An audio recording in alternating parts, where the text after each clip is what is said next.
She picked up her suitcase, squared her shoulders, and walked straight toward the man who had tried to erase her existence with a single letter. He hadn't come to the station. He hadn't sent anyone. He had simply decided she didn't matter enough to face. But Emma Whitaker had not crossed half a country to disappear quietly. She knocked on his door anyway. And when Nathaniel Carter opened it, expecting nothing, ready for no one, he found a woman looking back at him who wasn't angry. She was done. If this story moves you, subscribe to our channel and follow Emma's journey all the way to the end. And drop a comment telling us what city you're watching from. I want to see how far this story has traveled. The letter arrived on a Tuesday. By Friday, Nathaniel Carter had already decided it didn't matter. He folded it, once set it on the corner of his desk next to a half-empty coffee tin, and walked out to the barn without reading it a second time. He already knew what it said. His sister Margaret had told him, voice tight with that particular kind of hope she reserved for other people's lives. She's already on her way, Nathaniel. Emma Whitaker. She bought her ticket the day she received your family's letter. She'll be arriving in 11 days. 11 days. He had stood in the doorway of Margaret's kitchen, hat in hand, and looked at his sister like she had just told him the barn was on fire. I never agreed to this. You never said no. I never said yes. Margaret had turned back to her stove, and that was that. She had the frustrating habit of treating silence as consent, especially when the silence belonged to her brother. Send her a message, Nathaniel said. Tell her there's been a misunderstanding. I already sent one. Good. 3 days ago. He had nodded, put his hat back on, and walked home through the cooling afternoon air. He told himself it was handled. He told himself the woman Emma Whitaker, whoever she was, would receive the message in time and simply not come. He told himself a lot of things that week, and then Tuesday became 11 days, and 11 days became the morning of the train's arrival, and Nathaniel Carter was standing in his kitchen drinking cold coffee when he heard the distant whistle of the 9:40 from Helena. He didn't move. He stood at his window, looked out at the road that led from town, and made himself stay exactly where he was. The message had been sent. She wouldn't come. And even if she did, which she wouldn't, there was nothing to be done. A man couldn't be forced into something he didn't want. Not in this county. Not on his land. Not in his life. He drank his cold coffee and waited for nothing to happen. Emma Whitaker stepped off the train at 9:52 in the morning, carrying one suitcase, a hat box she'd borrowed from her neighbor and never returned, and a letter she had read so many times the creases were starting to tear. The letter was not from Nathaniel. It was from his sister Margaret, written in a looping, optimistic hand describing a ranch, a community, a man who was difficult but decent, and an opportunity for a fresh start that Emma at 31 had decided was worth everything she had left, which at this point wasn't much. She stood on the platform and looked at the town. It was smaller than she'd imagined. One main road, a hardware store, a church with a crooked steeple, a general store with a hand-painted sign that had started to peel at one corner. A few horses tied at a post. 2 men in conversation outside the post office, who glanced at her and then glanced away with the particular disinterest of men who had seen train arrivals before and expected nothing interesting to come off them. No wagon waiting for her. No man with a hat in his hand and an awkward expression. No Nathaniel Carter. Emma stood on that platform for 4 full minutes. She counted. She had always counted things when her mind needed something to hold on to. Seconds, steps, dollars, days. Right now, she counted 4 minutes of standing on a wooden platform with the morning sun beginning to press down on her shoulders, and then she picked up her suitcase and walked to the station master's window. "Excuse me," she said. "Can you tell me the direction of Carter Ranch?" The station master, a small man with a gray mustache and the look of someone who had delivered too much news in his lifetime, peered at her over his spectacles. "Carter Ranch." He said it carefully, like he was feeling around for something sharp underneath the words. "Yes." "You the woman from the east?" "I'm Emma Whitaker." "Yes." He looked at her for a moment. Then he looked past her at the empty platform, as if verifying for himself that Nathaniel had not in fact come. "Road goes north out of town," he said. 2 miles give or take. Big gate with a C burned into the post. You can't miss it." "Thank you." "Miss," he said as she turned. She looked back. He seemed to be deciding something. Then he simply said, "It's a long walk in the sun." "I know," Emma said. "I've walked longer." She had. There were things about Emma Whittaker that the letter Margaret had sent had not mentioned, could not have mentioned, because Margaret didn't know them and Emma had not offered them.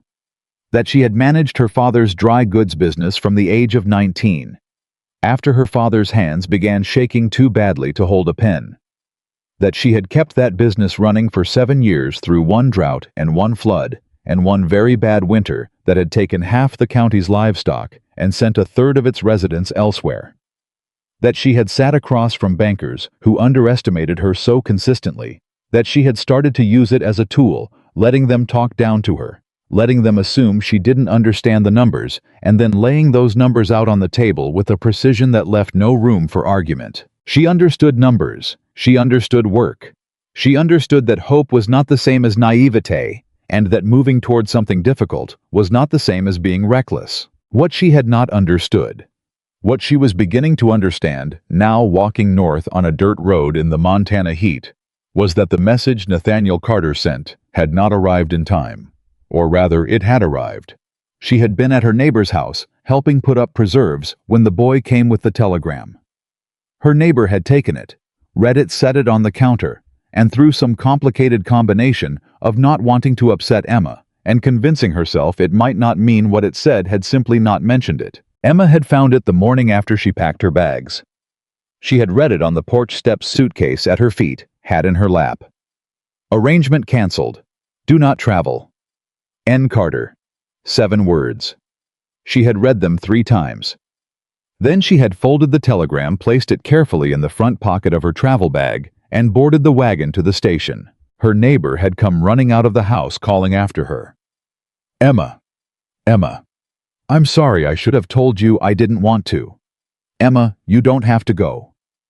But Emma was already at the end of the road. She had not been reckless. She had simply done the arithmetic. She had no job waiting in Ohio. No family home to return to. Her father had passed the previous spring, and the house had been sold to cover debts. She had $42 a letter from a woman named Margaret Carter and a train ticket already paid for. And she had looked at those facts the way she had always looked at numbers, clearly, without sentiment, without wishing they were different. There was nowhere to go back to, so she went forward. The gate was where the station master said it would be. Iron post letter C burned into the wood, and beyond it, a dirt road that wound toward a cluster of buildings, a barn, a bunkhouse, what looked like a storehouse, and a main house with a wide front porch and a window on the upper floor where a curtain shifted slightly as she walked through the gate. She saw that curtain move. She kept walking. When she reached the porch steps, she set her suitcase down, smoothed the front of her dress, though the dust from the road had already made that gesture somewhat pointless, and knocked on the door. Silence. She knocked again. More silence. The deliberate kind. "Mr. Carter," she said loudly and calmly. "I can see that the curtain on the upper window moved when I came through the gate. I am not going to stand here and pretend I don't know you're inside. I'm also not going to leave until we've spoken. I've walked 2 miles in the morning sun, and I would appreciate a glass of water and 5 minutes of your honesty." A long pause, then footsteps. The door opened. Nathaniel Carter was not what she'd expected. She had not expected much. Margaret's letter had described him as a serious man, a hard-working man, a man who has been through difficulty, but who has the kind of character that holds up under pressure. It was the description of someone who had learned to write around the truth. Emma had read between those careful lines and assembled a rough picture. Older, probably worn down, probably lonely, in the particular way that men who refuse to admit loneliness become, probably looking at her as a practical solution to a practical problem rather than as a person. She had been prepared for that. She could work with that. What she had not prepared for was the look on his face when he opened the door. He wasn't angry. He wasn't defensive. He wasn't even embarrassed exactly. He looked like a man who had been caught doing something he couldn't quite explain. Not something dishonest, but something he hadn't thought through. Something that had made sense in the quiet of a room, and made considerably less sense now that he was face to face with its consequences. Hal was tall, wide-shouldered. There was gray beginning at his temples. His hands gripping the edge of the door were the hands of a man who had worked the same land for 20 years and hadn't spent a day at a desk in that time. His eyes were dark, and he was looking at her with an expression that was trying very hard to be neutral and not quite achieving it. "Miss Whitaker," he said. "Mr. Carter," she said. Neither of them spoke for a moment. "I sent a telegram," he said finally. "I received it," she said, "the morning I left." Something moved across his face. "Then why?" "Because I had no reason to go back," she said. "And I thought you deserved to say what you said to my face." He stared at her. She held his gaze without difficulty. She had held the gaze of men twice his size across negotiating tables in Ohio and not blinked once. "May I have a glass of water?" she said, and 5 minutes. He stepped back from the door. She walked inside. The kitchen was clean, in the way that things are clean when someone is trying and doesn't quite know how. The surfaces were scrubbed, but the windows had not been washed in a long time. There was a coffee tin on the counter and a ledger book on the table, open to a page of numbers that Emma did not look at directly, but registered nonetheless in that peripheral automatic way she had always registered numbers. He set a glass of water in front of her without being asked again. She sat down without being invited. He remained standing. "I owe you an apology," he said. He said it the way a man says something he has decided to say before he can think better of it. "You owe me an explanation," Emma said. "I don't need an apology." He pulled out the chair across from her and sat down. He looked at his hands on the table. "I didn't arrange this," he said. "My sister and my cousin arranged it between them without my full knowledge of what they were doing. By the time I understood what they'd done, they told me they'd already sent you the letter. I sent the telegram as soon as I could." "I understand that," Emma said. "Then you understand that this was a mistake."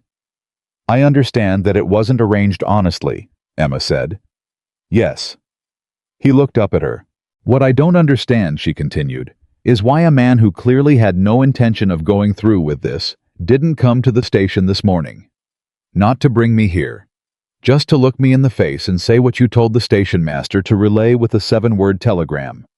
He was quiet. "That's not a small thing, Mr. Carter," she said. "I traveled for 3 weeks. I left behind everything I had. I'm not saying that's your fault. I made my own choices, and I don't expect you to feel responsible for them. But I am saying that you could have come to the station this morning and said to my face, 'I'm sorry, this isn't what I want. I'll pay your passage home.' And I would have shaken your hand and thanked you for your honesty."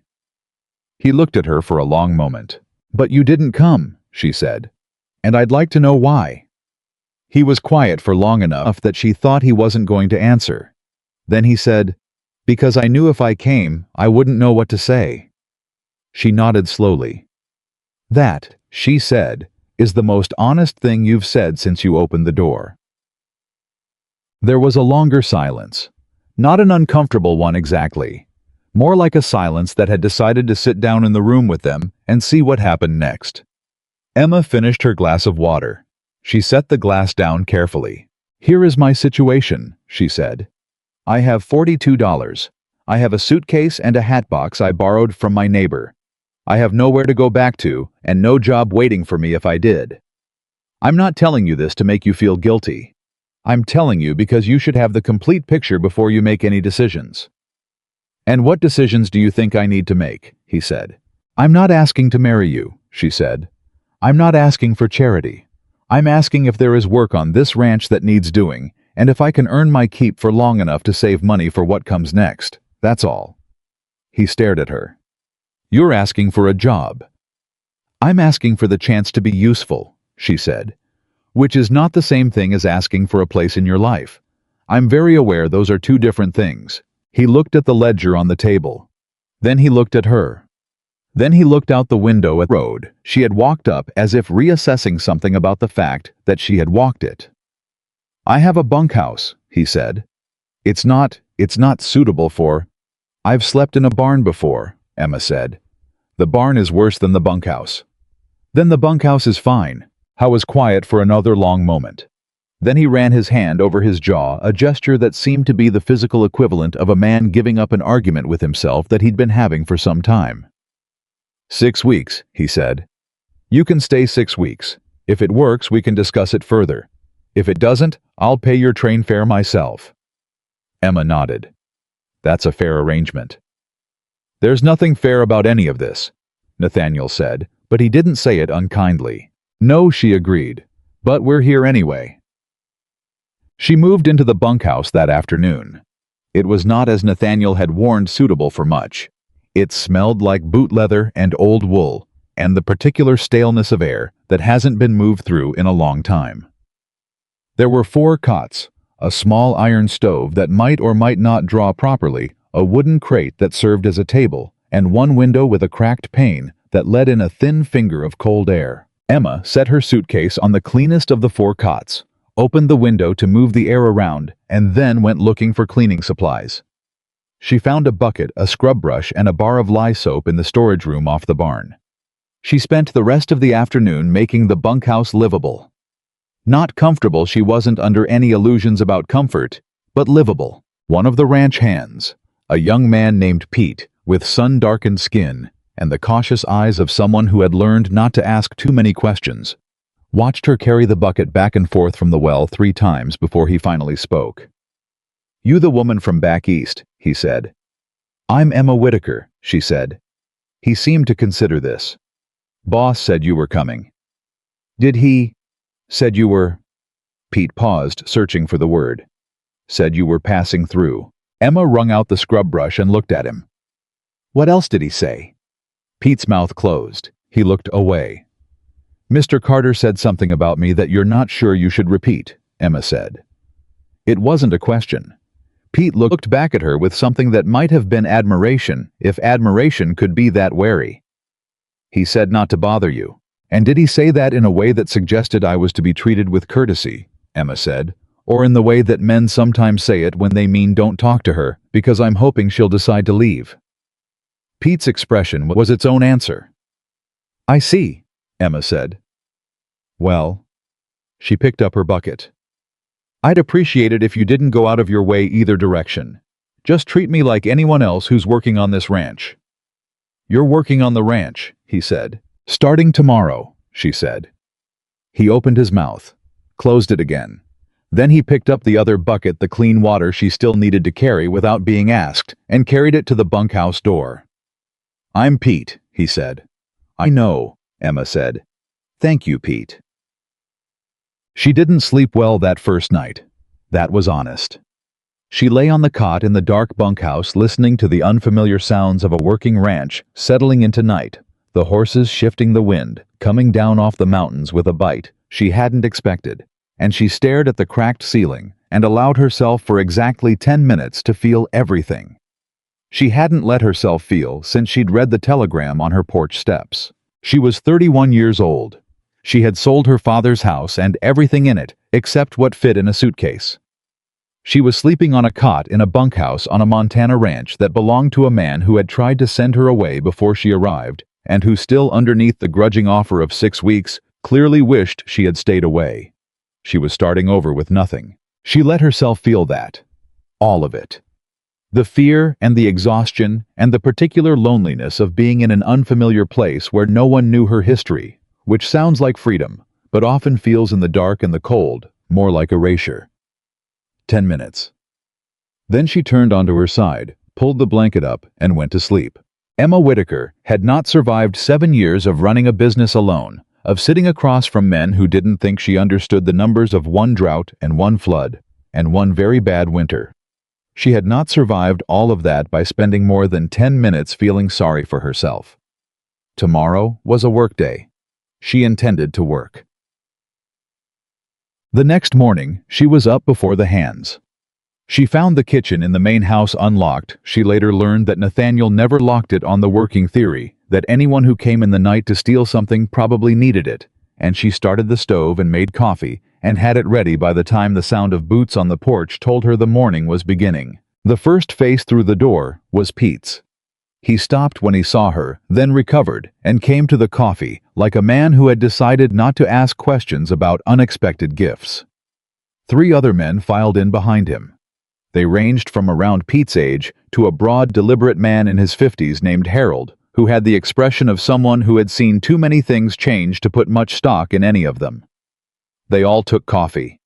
None of them commented on who had made it or why. Nathaniel came last. He stopped in the kitchen doorway the way he'd stopped in the front door the day before. That same split-second recalibration. Emma poured him a cup without being asked and set it on the counter. "I hope that's all right," she said. "I was awake early." He picked up the cup. He looked at her over the rim of it with an expression that was working hard at neutrality and had slightly more success at it than yesterday. "I'll be honest with you about what needs doing," he said finally. "The same way I'd be honest with any hand." "I'd appreciate that," Emma said. "The fence line on the north pasture needs mending. It's not complicated work, but it's hard work. I can do hard work. And the records in the supply ledger need—" He stopped. "Need what?" she said. He looked at the ledger on the table. Then he looked at her. "Margaret told me you helped run a business," he said. "For 7 years," Emma said. "She didn't say that part." "No," Emma said. "She didn't know that part." He was quiet for a moment. Harold at the table was drinking his coffee, with the serene expression of a man watching something he intended to remember later. "The supply ledger is a mess," Nathaniel said.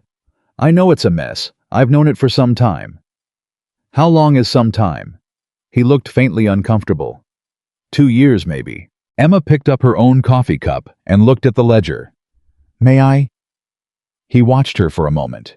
Then he said, "It's just numbers." "Numbers are what I do best," Emma said. She sat down at the table, pulled the ledger toward her, and opened it. The first 3 pages alone told her more about Carter Ranch than Nathaniel Carter had said in the entire previous day and a half. She kept her expression very still. The way she'd kept it across negotiating tables in Ohio. The way she kept it when the numbers in front of her told her something the person across the table didn't want her to see yet. "Mr. Carter," she said, keeping her voice level. "Nathaniel," he said. She looked up. He was looking at her with an expression that had quietly shifted into something more careful. "If you're going to be here 6 weeks," he said, "you might as well call me Nathaniel." "Nathaniel," she said, "when is the last time you did a full accounting of your supplies against what the ledger says you ordered?" He was quiet. "Nathaniel." "I don't remember," he said. "I see." She turned the page. Then another. "Would you mind if I asked Harold a few questions?" Harold, who had been making an excellent show of being entirely focused on his coffee, looked up. "Harold," Emma said, "how long have you been on this ranch?" 12 years, Harold said. "And in those 12 years, has the supply situation always been like this?" Harold looked at Nathaniel. Nathaniel looked at the floor. Harold looked back at Emma. "No," Harold said. Emma nodded slowly. She closed the ledger. "All right," she said. She pushed back from the table and stood up. "I'll do the fence line this morning. This afternoon, if you're willing, Nathaniel, I'd like to go through these records with you." "Why?" he said. She looked at him directly. "Because something in this ledger is wrong," she said. "And I don't think it's an accident." The fence line was hard work, exactly as promised. She worked alongside Pete and a quiet young hand named Daniel, and none of them talked much, which suited Emma. She liked work that required her whole attention. She liked the specific quality of mental quiet that came with physical effort, the way the mind stopped arguing with itself when the body was too busy to let it. But even with her hands around a fence post and her back into the wind, she was thinking about those numbers. Something was wrong with those numbers. Not in the way that accounting gets messy when one person is doing 12 jobs and has no time to keep clean records. Not in the way of honest mistakes. Wrong in the deliberate way. The layered way. The way that requires someone who understands how records work to know which records to touch and which to leave alone. Emma had seen it once before in her father's business in the last year before his hands started shaking. An employee named Garrett, who had worked there for 6 years. She had caught it early enough to stop it, but not early enough to prevent the damage that was already done. She knew what it looked like. She knew the shape of it. And she had seen its shape in the first 3 pages of Nathaniel Carter's supply ledger this morning. She drove another post into the ground and said nothing about it. Pete glanced at her twice in the space of an hour. The second time she caught him at it. "Something on your mind, Pete," she said. He hesitated. "You're not what I expected," he said. "What did you expect?" He thought about it seriously, which she respected. "Someone who needed taking care of," he said. Emma drove the post into the ground. "Everybody needs taking care of sometimes," she said. "That's not the same as being someone who can't take care of themselves." Pete worked in silence for a moment. Then quietly, "The boss doesn't let people in much." "I noticed," Emma said. "He used to be different." Pete said it carefully, like he wasn't sure if he was allowed to say it. "Before his wife passed, he used to—" He stopped. "You don't have to tell me," Emma said. "I know," Pete said, but he continued anyway. "He used to talk to us, not just give orders, talk. He'd come out to the barn in the evening sometimes and just—" He shook his head. "It's been a long time since he did that." Emma looked out at the fence line stretching ahead of them. "How long ago did he lose her?" she said. 6 years. 6 years was a long time to grieve. It was also, she knew from watching her father after her mother passed, exactly the right amount of time for grief to quietly become a habit. For the person to stop grieving and start simply living inside the shape grief had made of them. So gradually, they stopped noticing the shape was there. "He's a good man," Pete said. It sounded like something he needed to say out loud, like a fact he was holding on to. "I believe you," Emma said. She did. She had not yet decided what kind of man Nathaniel Carter was, but she had decided he was not dishonest. Closed, yes. Defended, yes. The kind of man who would rather a woman walk 2 miles in the sun than look her in the face and say something difficult. Yes, she had noticed that too. But she believed in the way she had always believed certain things about numbers, not on faith, but on evidence, on the shape of the thing that underneath all of it, he was trying to be good. She would reserve judgment on whether he was succeeding. How was in the kitchen when she came back that evening, and he had, without making any show of it, set the ledger back on the table. She washed her hands at the basin, dried them on the cloth by the door, and sat down. He sat across from her and said nothing, which she took as an invitation. She opened the ledger to page 1. "Walk me through how this works," she said. "Who orders supplies?" "I approve the orders," he said. "Tom Briggs carries them to the supply house in town." Tom Briggs. "He's been with me 4 years." Emma looked at the page. "And who records what comes back?" "Tom records it." She was quiet for a moment. "So Tom places the order," she said. "Tom picks up the order, and Tom records what was received." He was watching her now. "Yes," he said slowly. "And you check his records against—" "I haven't been checking," he said. He said it flat, not defensive, the way a man says something he already knew was a mistake, but hadn't wanted to examine directly. Emma nodded. She turned to page 11 and pointed. "This entry," she said. 40 pounds of flour, 30 pounds of salt, 6 bolts of fence wire. Ordered 3 months ago. Says here it was received and put in the storehouse." He leaned forward. "Yes, I remember that order." "Can we go to the storehouse right now?" He looked at her. Then he stood up and picked up the lantern. They stood in the storehouse doorway in the last of the evening light. The shelves held what the shelves held. Emma didn't need to count it twice. She turned and looked at Nathaniel. His face in the lantern light had gone very still. "The wire," he said. "The wire," she agreed.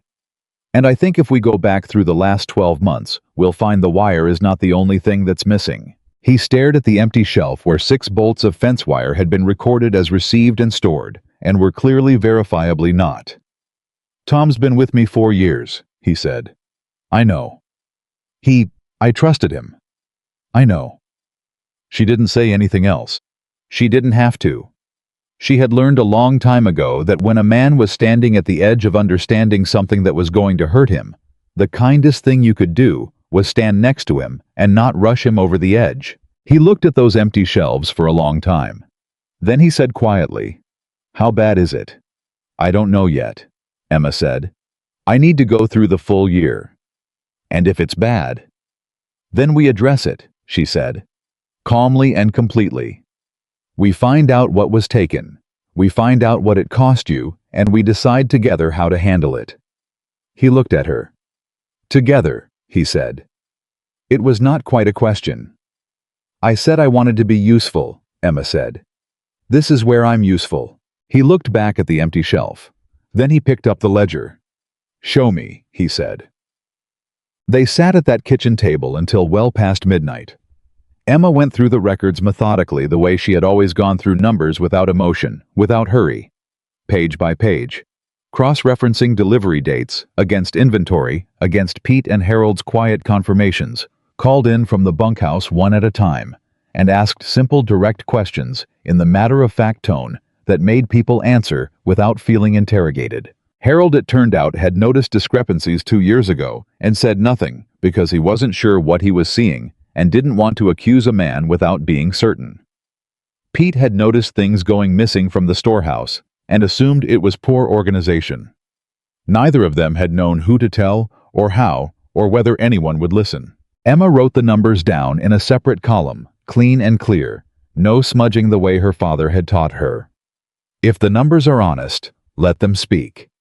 If the numbers are not honest, make sure your record of them is. When she set down her pen, it was almost 1 in the morning. Nathaniel sat across from her, looking at the final total she had circled at the bottom of the page. He was very quiet. "That's 4 years," Emma said. "Small amounts each time, spread across enough different categories that it doesn't look like anything until you lay it all out." "He was careful," Nathaniel said. "Yes." "Which means he planned it." "Yes." Another long silence. "Why are you doing this?" Nathaniel said.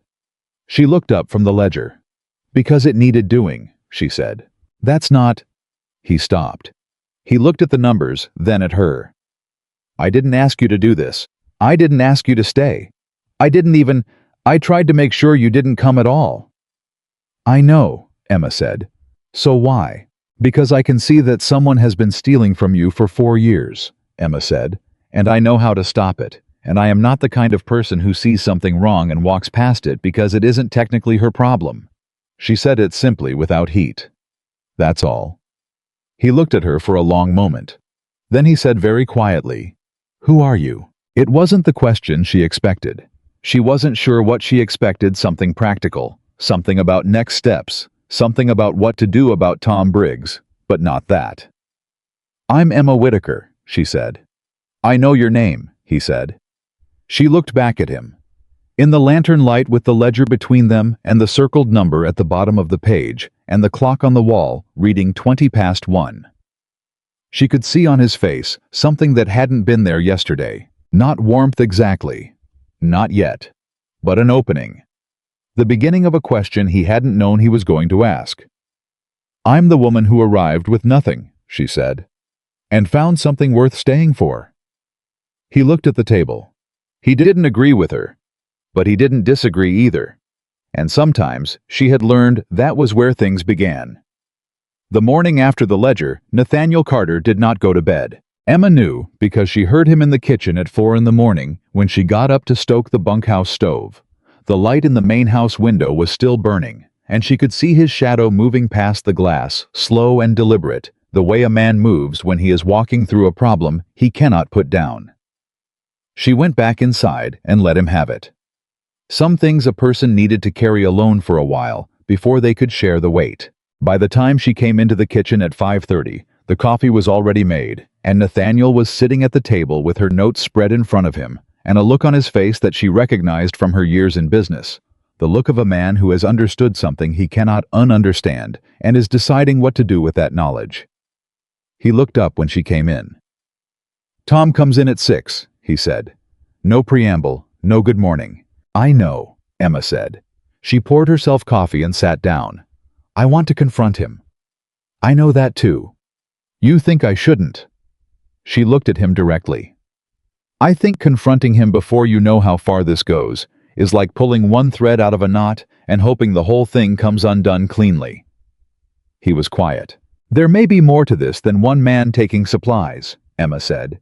The wire alone, 6 bolts of wire, doesn't just walk away on its own.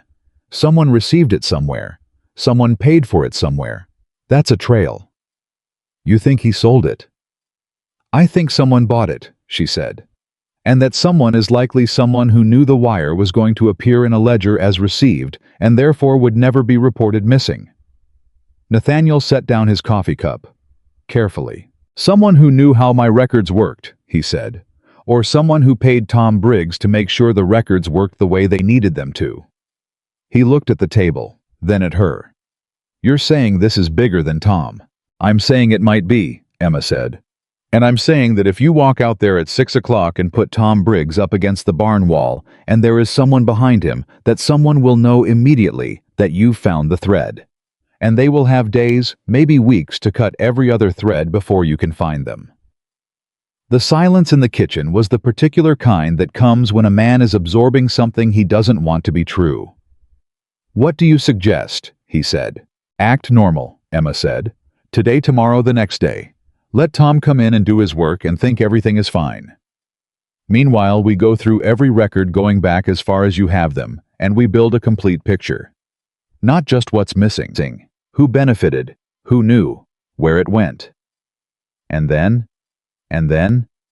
Emma said, you have something you can take to the sheriff that he cannot dismiss. Nathaniel looked at her for a long moment. You've done this before. It wasn't exactly a question, but she answered it anyway. Once, she said. In my father's business. A man named Garrett, who worked there for 6 years. She paused. We waited too long. We had enough to act, but we wanted to be certain. By the time we moved, he had transferred the damage to accounts we couldn't easily untangle. She picked up her cup. I won't make that mistake again. He studied her face. What happened to him? He left the county, Emma said. We recovered about half of what he'd taken. The rest? She shook her head. The rest we absorbed. You're telling me that so I know it might not go perfectly, he said. I'm telling you so. You understand why I want to do this right, she said. Moving too fast is a gamble. Moving carefully is not a guarantee, but it's better odds. He was quiet for a moment. Then he said, All right. She looked up. We do it your way, he said.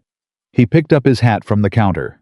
But I want to know everything you find. Every number, every discrepancy, everything. I'm not a man who likes to be managed. I'm not managing you, Emma said. I'm working with you. There's a difference. He held her gaze for a second.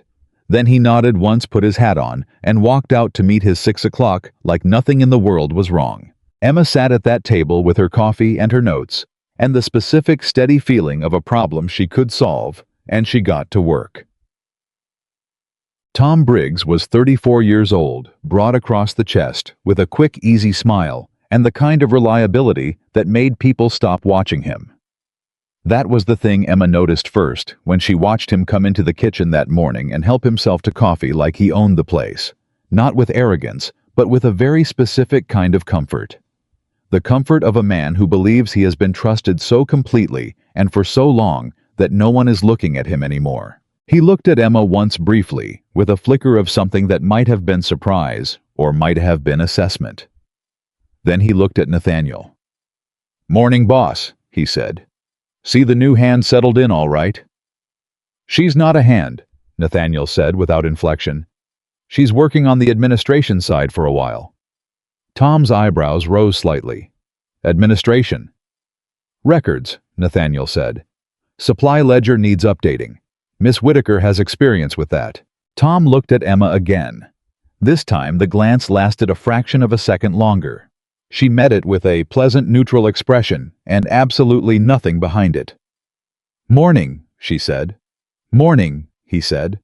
And then he turned back to his coffee and began talking about the east fence, and a horse that had been favoring its right foreleg, and Emma thought he's good.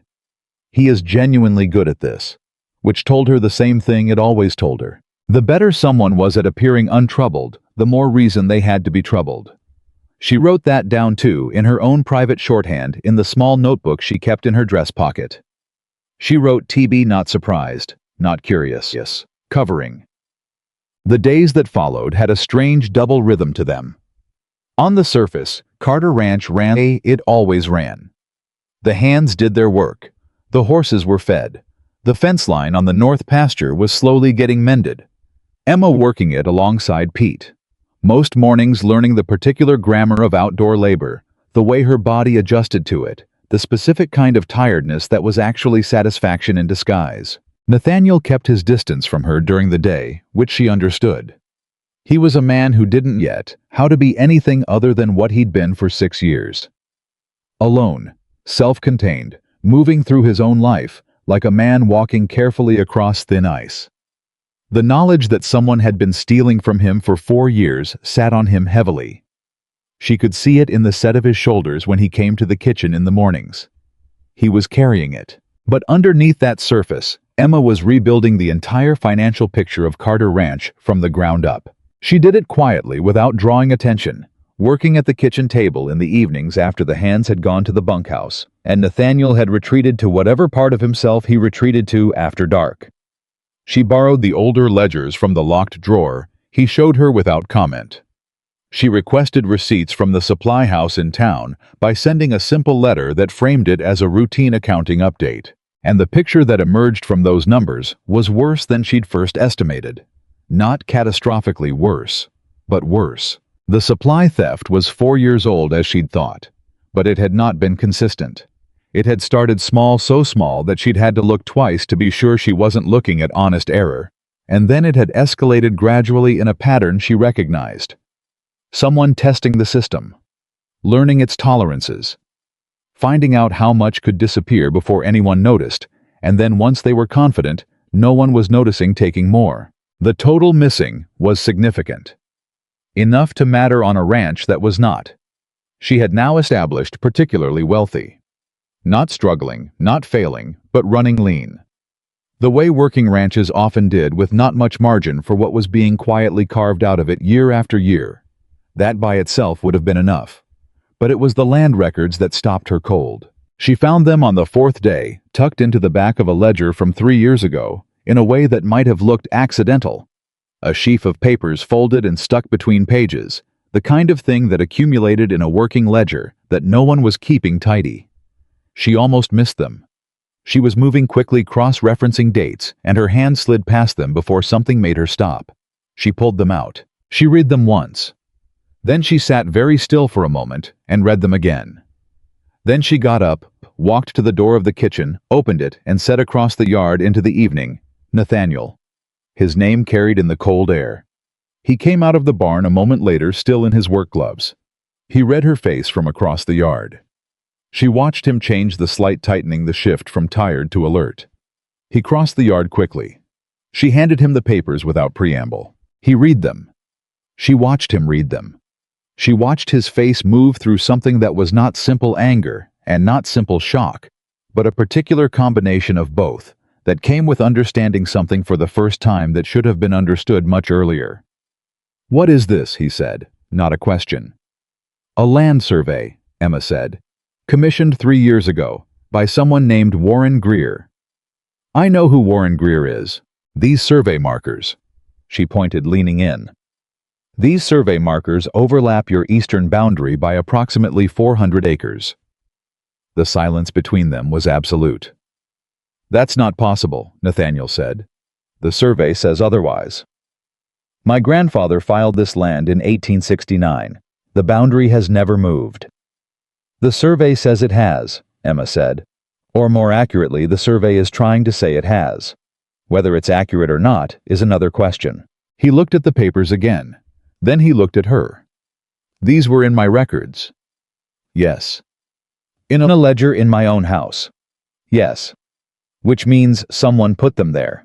"Which means," Emma said carefully, "that someone has been building a case around your land for at least 3 years. And that case involves both fraudulent supply records that create the appearance of financial mismanagement." She watched the understanding arrive in his eyes. and a land survey that has mysteriously found its way into your own records without your knowledge. He set the papers on the table like they might react if he put them down too hard.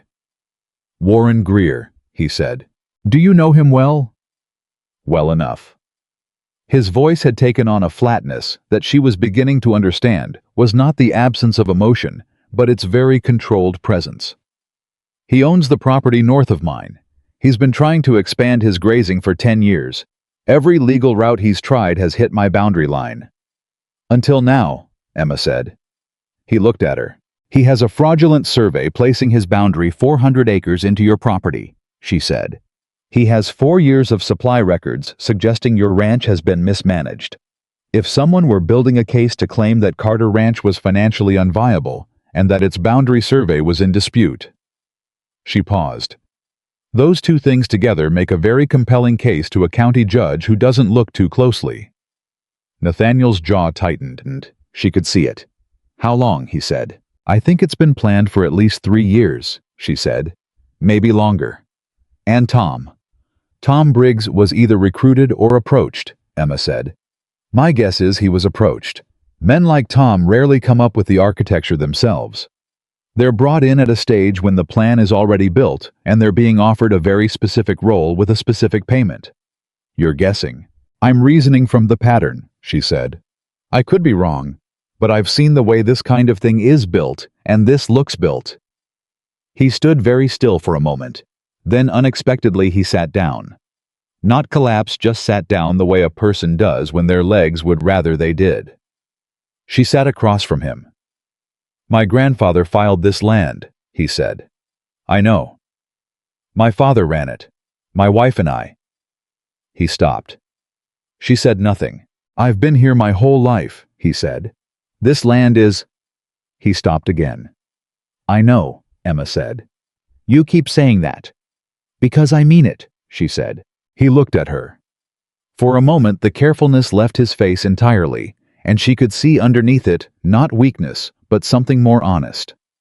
The face of a man who was tired, who had been tired for a long time, who had been carrying something for 6 years that had slowly added to itself weight by weight without him realizing how heavy it had gotten. I should have been paying attention, he said. You were grieving, Emma said. That's not an excuse. I didn't say it was an excuse, she said. I said it's what happened. You can hold both things at the same time. You were grieving, and it cost you. That's true. You weren't paying attention, and people took advantage of that. That's also true. She looked at him steadily. Neither of those truths means you deserve to lose this ranch.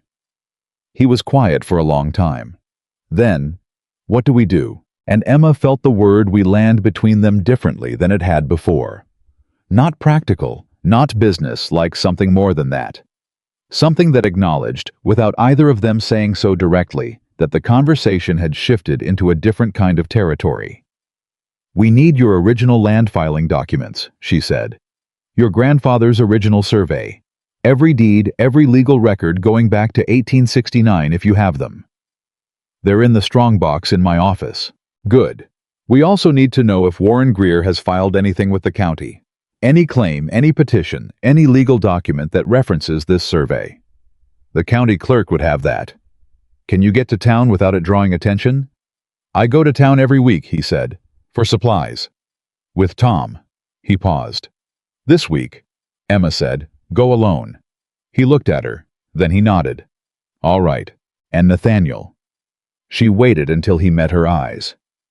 Be careful who you speak to about this. If Greer has the resources to run a plan like this for 3 years, he has enough resources to know what you're doing. This is a small county, Nathaniel said. I know, Emma said. That works both ways. She did not sleep well again that night. But this time, it wasn't loneliness keeping her awake. It was the numbers cycling through her head in their neat, terrible columns. The missing supplies. The fraudulent survey, the specific patient architecture of someone who had decided that Carter Ranch was worth taking and had spent years preparing to take it. She lay on the cot in the dark and thought about Nathaniel's face when he sat down at the table. The exhaustion in it. The grief still there after 6 years, and underneath the grief, something she recognized, the particular wound of a person who had trusted people and been damaged by that trust until trust itself started to feel like the mistake rather than the betrayal. She thought about Pete saying, "He used to talk to us. He used to come out to the barn in the evenings and just talk." 6 years of slowly becoming someone who didn't do that anymore. Someone who lived behind locked doors and cold mornings and ledgers. He stopped checking because checking them meant caring, and caring meant the possibility of loss, and he had already experienced exactly what loss could do to a life. She understood that logic. She didn't agree with it, but she understood it from the inside. She had done a version of it herself after her father died, pulling inward, making herself small, telling herself that if she just kept her head down and her focus on the numbers, she would get through the next thing, and then the next thing, and eventually, the things would run out and she could breathe. The difference was that she had eventually decided that wasn't living. She was not sure Nathaniel had reached that decision yet, but he had let her stay. He had said we. She closed her eyes. She thought one thing at a time. First, protect the ranch. Everything else could come after. He came back from town on Thursday with a look she had learned to read already, that particular stillness that meant he was holding something significant and waiting for the right moment to put it down. She waited until the hands had gone to dinner. Then she found him in the kitchen. He put a folded piece of paper on the table. She opened it.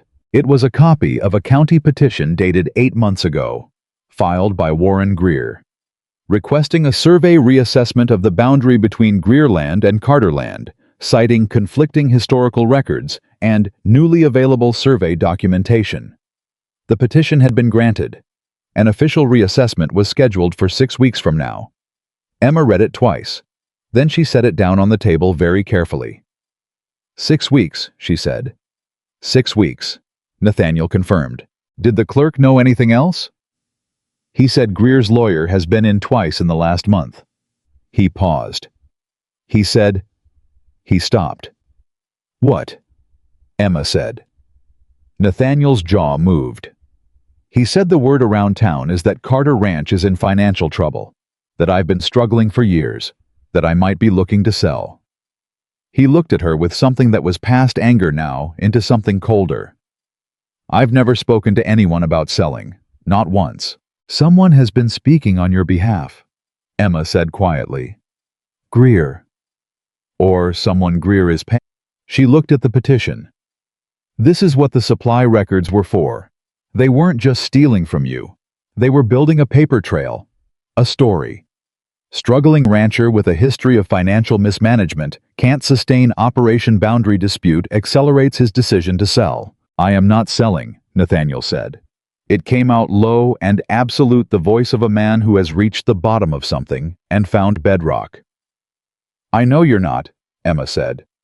But they don't need you to sell voluntarily.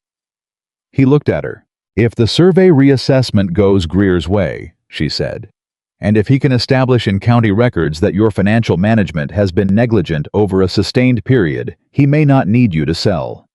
He may be able to apply for a county assessment of the property's viability, and that's not legal, Nathaniel said. It's been done, Emma said. To ranches with less documentation than yours. To families who didn't know the right people. She looked at him. Do you know the right people, Nathaniel? A long silence. My neighbor to the south, he said. Jacob Marsh. He's on the county committee. Is he honest? He's the most honest man in the county, Nathaniel said. He's also the most stubborn and the least diplomatic. Is he someone who would look at this? She touched the petition. And be angry about it. Nathaniel was quiet for a moment. Then something happened to his face that she hadn't seen before. Not quite a smile, more like the memory of one.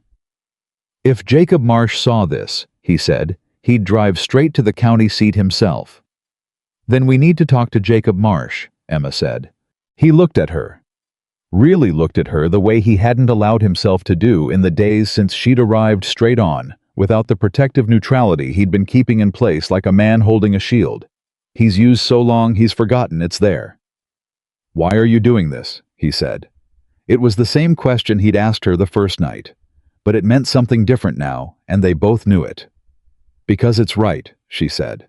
That's not the whole answer. She held his gaze. Because I came here looking for something worth staying for, she said. And I don't leave things worth staying for. He looked at her for a long moment.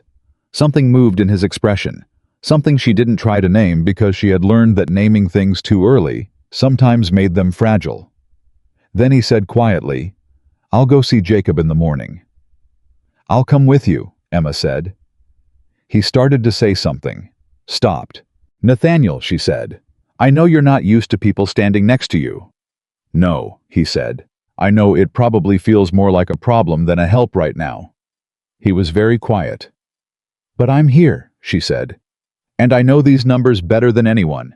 And you need someone who knows the numbers when you sit down with Jacob Marsh." He looked at the table, at the petition, at the ledger she'd been rebuilding page by careful page. "All right," he said. "All right," she said. She stood to go. "Emma," he said.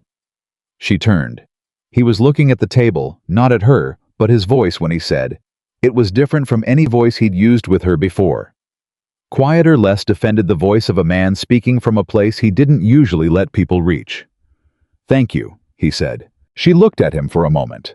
The man who had sent 7 words in a telegram, who hadn't come to the station, who had stood in his own doorway like he was bracing for something he couldn't prevent, who had over the course of 8 days started saying "You're welcome," she said, and she walked back out into the Montana night under a sky so wide and full of stars it seemed almost unreasonable, and she thought the ledger is wrong, the survey is fraudulent.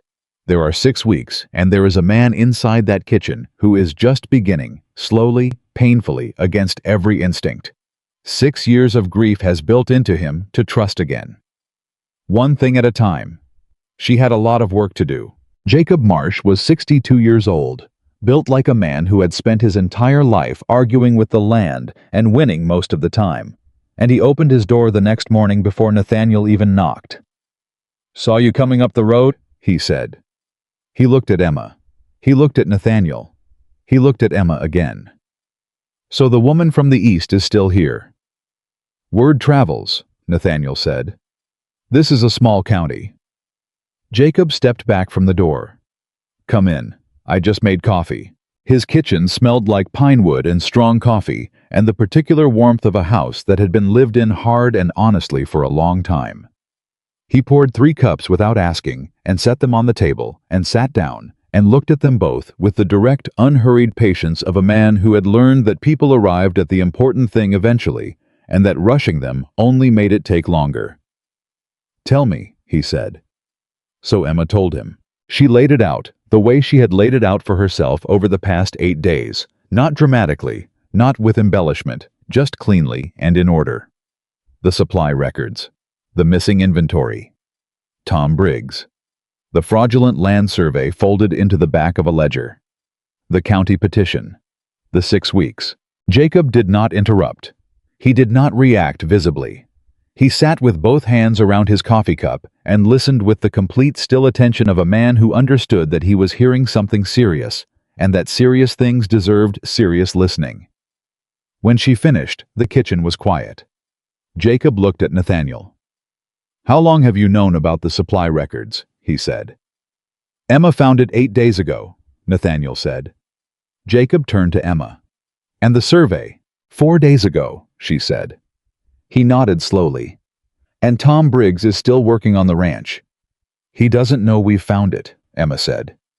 Jacob was quiet for another moment. Then he set his coffee cup down and folded his hands on the table and said, "Warren Greer has been trying to take that eastern boundary for 15 years. Every legal route, every neighborly pressure, every quiet offer that was never quite low enough." He paused. "I did not know he had gotten this far." "How well do you know him?" Emma said. "Well enough to know he is not a man who stops," Jacob said. "He is not a man who changes his mind about something he wants. He just changes his method." He looked at Nathaniel.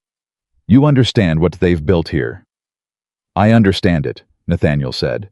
"They built it specifically for you," Jacob said.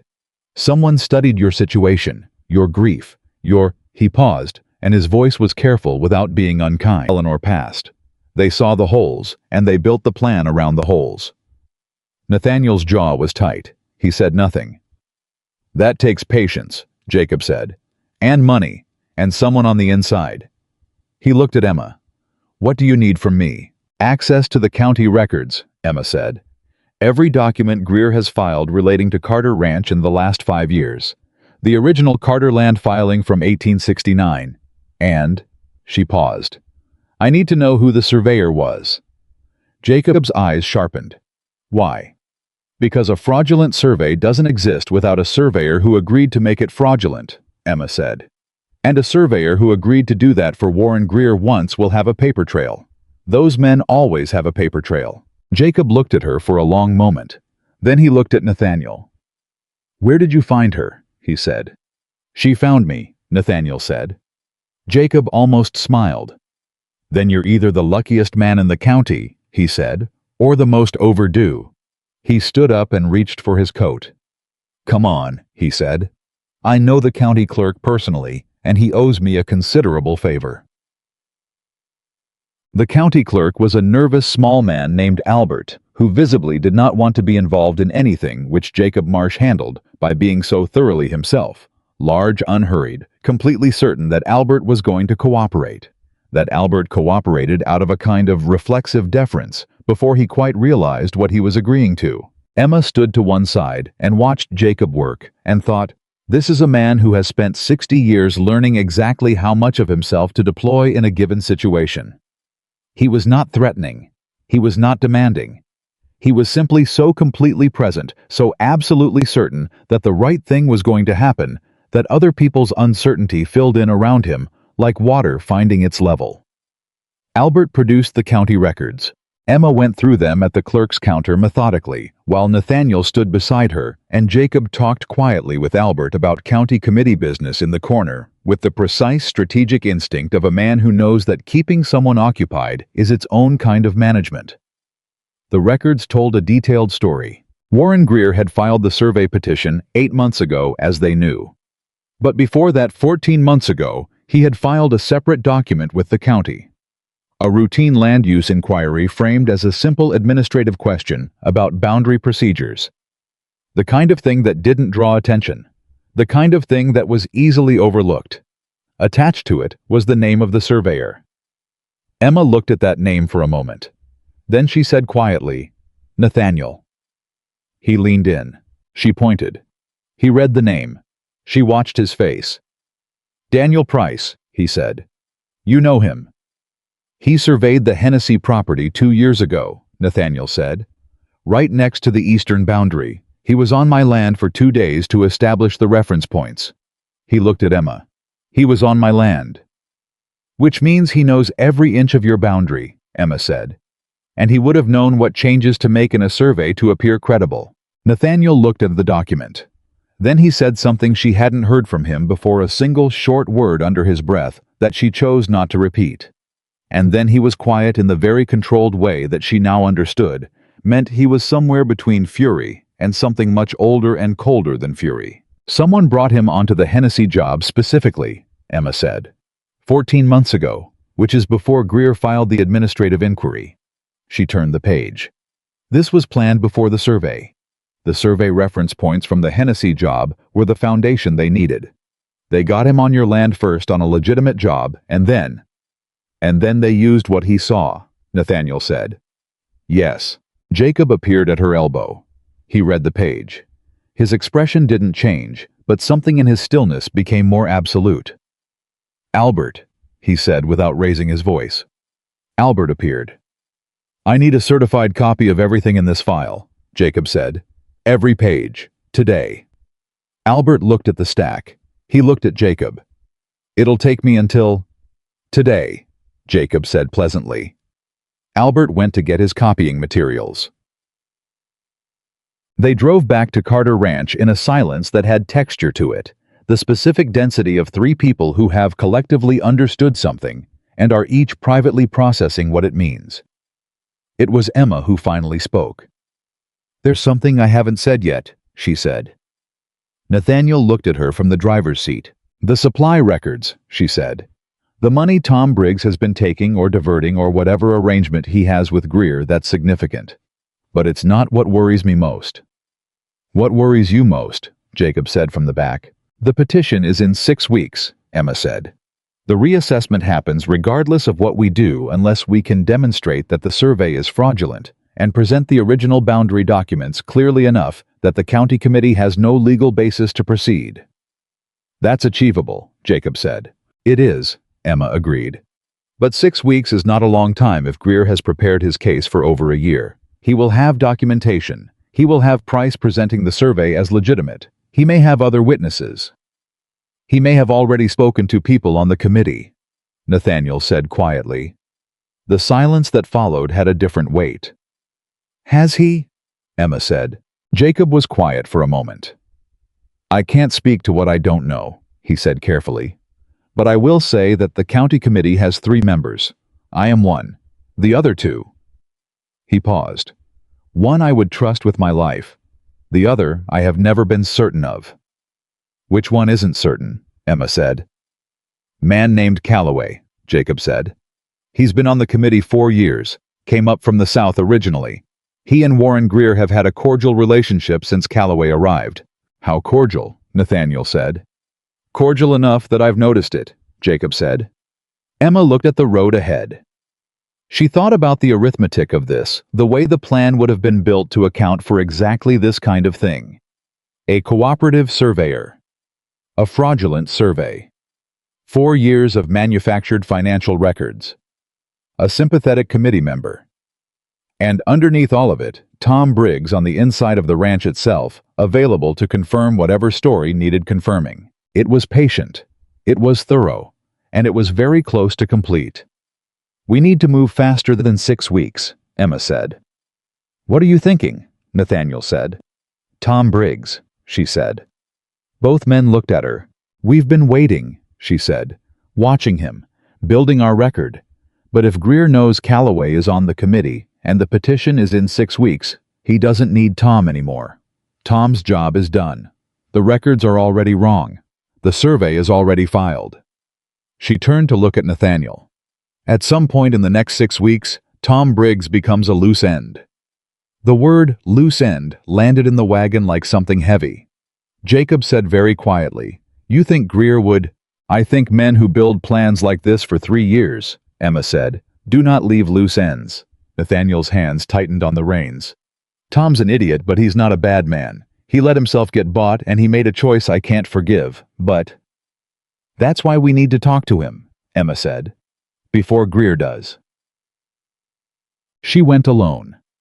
Nathaniel had started to argue about that, and she had looked at him with an expression that was not unkind, but also did not leave room for the argument, and after a moment he had stopped arguing.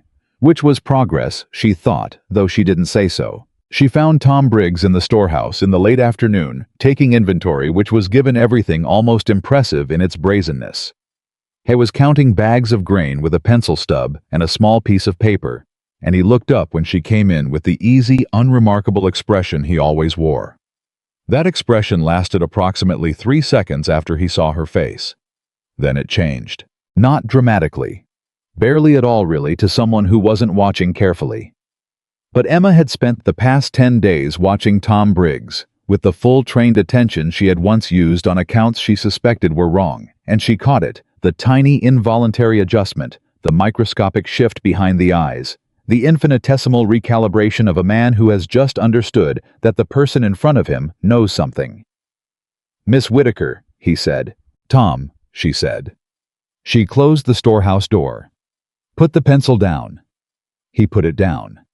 She stood across from him in the closed storehouse, and she looked at him the same way she had looked at bankers in Ohio who underestimated her directly without aggression, without the need to perform power because she already had it. Here's what I know, she said. I know about the supply records.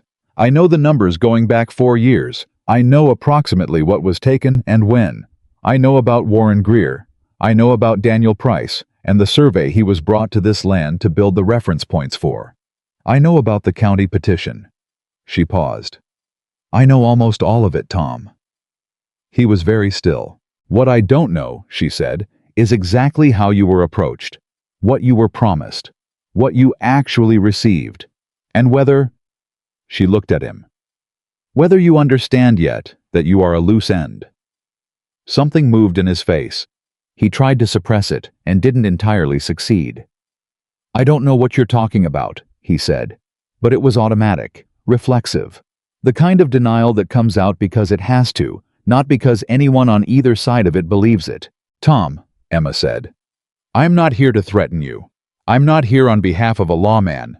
I'm here because Nathaniel Carter is a man who was grieving and trusted you, and you took advantage of that trust. But I also think you got in further than you planned, and I think you know it. And I think the people you're working for are not people who share the risk equally when things go wrong. He looked at the floor. How much did they promise you? She said. Silence. How much did you actually receive? She said. More silence. Then quietly, half. Half of what they promised. Half of what they promised at the start. He looked up. He had the expression of a man who has been carrying something that's been getting heavier and heavier and can see the moment arriving when he either sets it down or collapses under it. They kept changing the terms, every few months. A little less this time, Tom. A little different arrangement, Tom. And I was already in it so far I couldn't. He stopped. His jaw worked. I couldn't see a way out. There's a way out, Emma said. He looked at her. Tell us everything, she said. Every communication you had with Greer or anyone working for him. Every instruction. Every payment, however partial. Dates, amounts, names. Everything. She held his gaze. You were a tool in this plan, Tom. You can either be the tool that gets discarded, or you can be the witness that breaks it open. That choice belongs to you. But you need to make it before they make it for you. The silence in that storehouse stretched out long and thin. Then Tom Briggs sat down on a grain sack, put his face in his hands and said into his palms, There's a letter. There are 4 letters. I kept them in my room because I don't know why I kept them. I couldn't throw them away.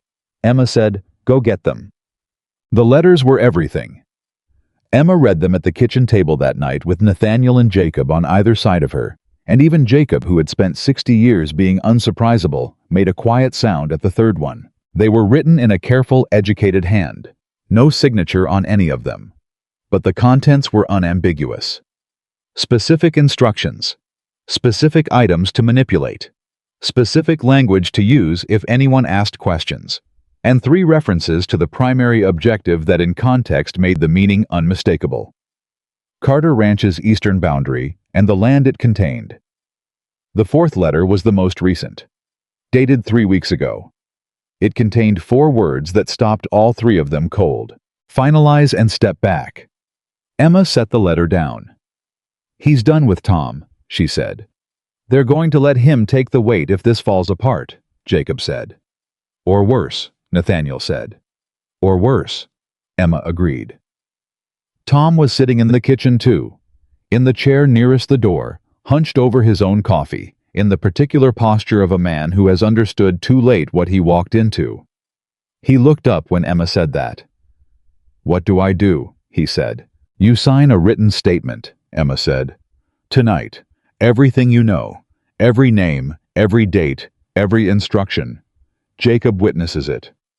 And then you are not on this ranch when Greer's people come looking, Emma said. Jacob is there somewhere. My place, Jacob said. My wife is there. No one comes to my land without my knowing. Tom looked at Nathaniel. Nathaniel looked back at him for a long moment. There was something in his face that was complicated, not forgiveness, not yet. Maybe not for a while, but also not the cold fury of a man who wanted punishment more than he wanted resolution.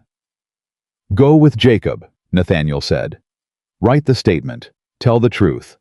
He paused. All of it. Tom nodded. He didn't say thank you. Emma thought he understood he hadn't quite earned the right to say it yet.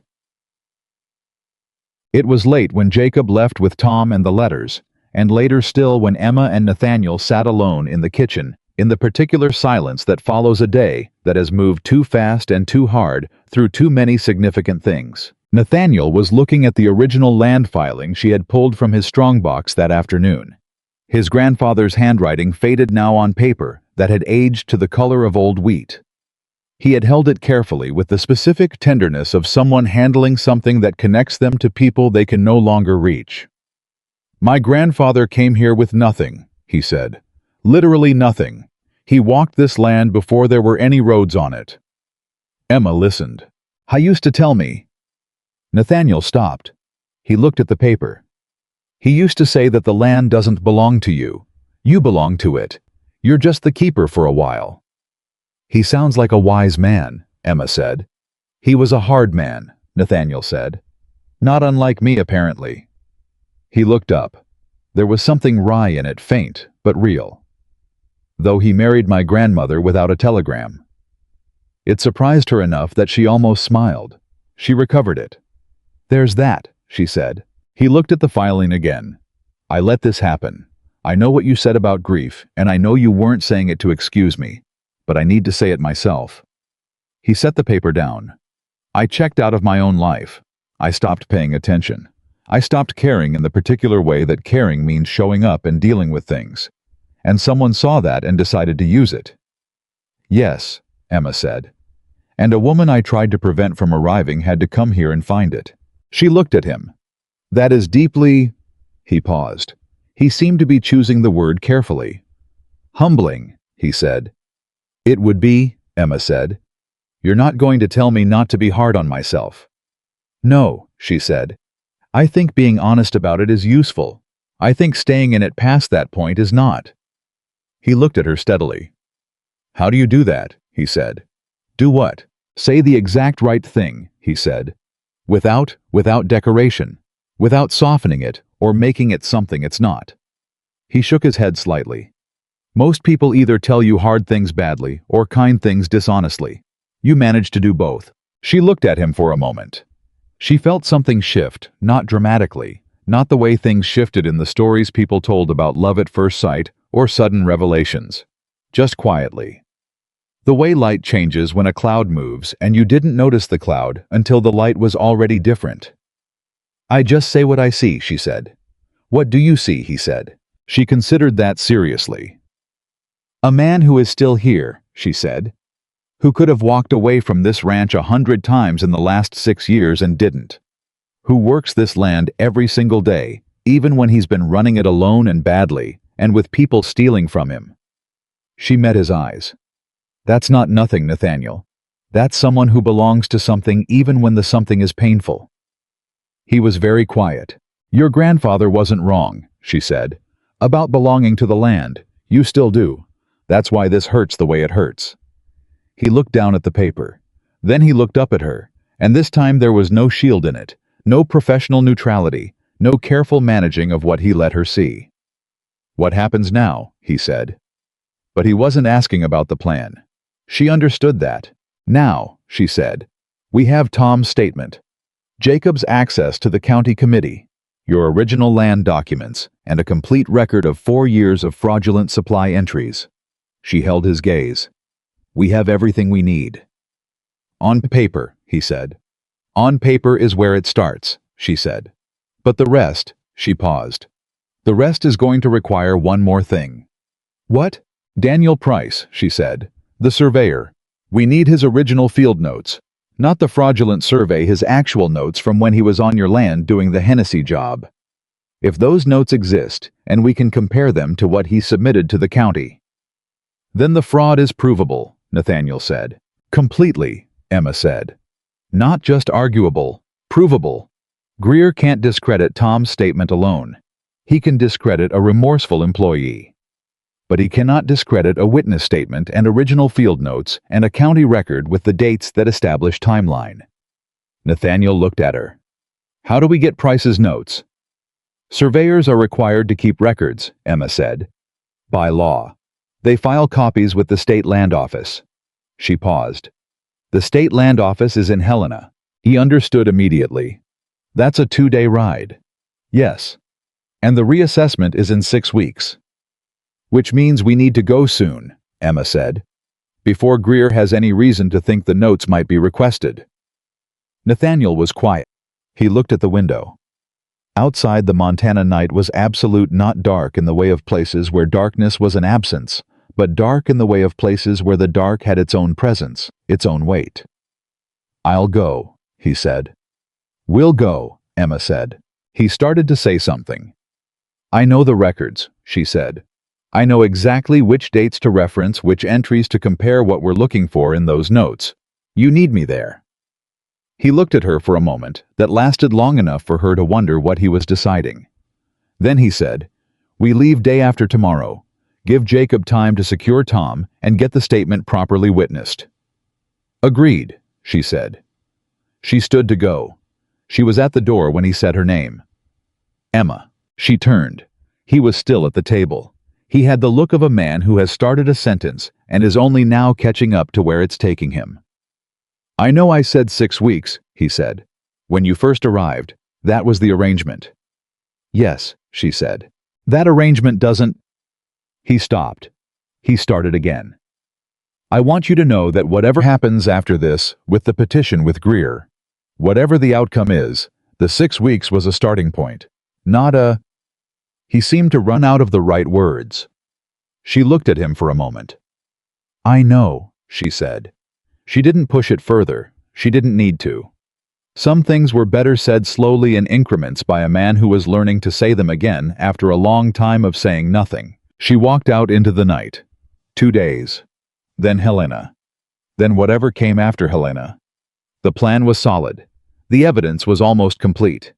And somewhere north of Carter Ranch, Warren Greer was still confident that everything was going exactly as he intended.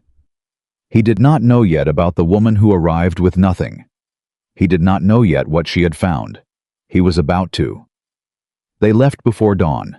Nathaniel had the wagon ready by 4:30, and Emma was already waiting beside it with a travel bag, the certified copies of the county documents, and the original land filing wrapped carefully in oilcloth. She had been awake since 3. She hadn't mentioned that. Neither had he, but she could see it in the particular alertness of his movements, the look of a man who hadn't slept much and wasn't going to admit it. Pete stood in the yard and watched them go without asking questions. Harold lifted a hand from the barn doorway. Neither of them said anything about the fact that Nathaniel Carter was leaving his ranch before sunrise with the woman from the east sitting beside him on the wagon bench, and that was a kind of loyalty. Emma was beginning to understand, was the particular flavor of loyalty this land produced in people, quiet, durable, and expressed almost entirely through what it chose not to say. The first hour of the ride was quiet, not uncomfortably so, the particular kind of quiet that exists between two people who have run out of the things they were using to keep distance and haven't yet decided what to do about that. Emma watched the land in the gray pre-dawn light. She thought about Tom's letters secured now with Jacob. She thought about Daniel Price and his field notes in a state office in Helena. She thought about Warren Greer sitting in his house north of the boundary line, confident and patient, certain that the machine he had built over 3 years was running smoothly toward its conclusion. She thought about 6 weeks. "Tell me about her," she said. Nathaniel's hands moved slightly on the reins. He didn't ask who she meant. "Eleanor," he said. "Only if you want to." I was quiet for a long enough time that she thought he'd decided not to. Then he said, "She was funny. That's the thing people don't when people talk about her now. They say she was kind, she was beautiful, she was a good woman. All of that is true. But the first thing I'd tell you is, she was funny. She could find the absurd edge of any situation within 30 seconds of walking into it." He paused. "She would have had something to say about all of this. About me sending a telegram to a woman I'd never met, and then not coming to the station." He was quiet for a moment. "She would have said something that made me feel ridiculous, and then feel better about feeling ridiculous at the same time. She had that particular skill." "She sounds remarkable," Emma said. "She was," he said. "And after she died, I told myself I was protecting myself. From loss. From the risk of caring about something that could be taken." He kept his eyes on the road. "I think for the first year or two that was even true. But after a while it just became habit. And the habit became so familiar that I stopped being able to tell the difference between protecting myself and just being absent." Emma listened. "Pete told me once, this was about 2 years ago, he said it once and never repeated it. He said, 'Boss, the ranch is still here, but you're not really in it.'"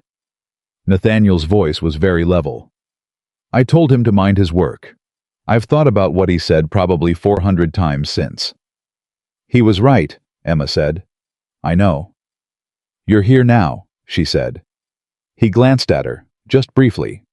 I'm getting there, he said. She looked at the road ahead. Nathaniel, she said. Can I ask you something personal? You've seen every financial record I own, he said. I'm not sure what's left that's personal. She almost smiled. When Margaret arranged this, the correspondence, the letter to me, did you know about it at any point before the end? I was quiet for a moment. She told me she thought I needed her word was company. I told her I had plenty of company.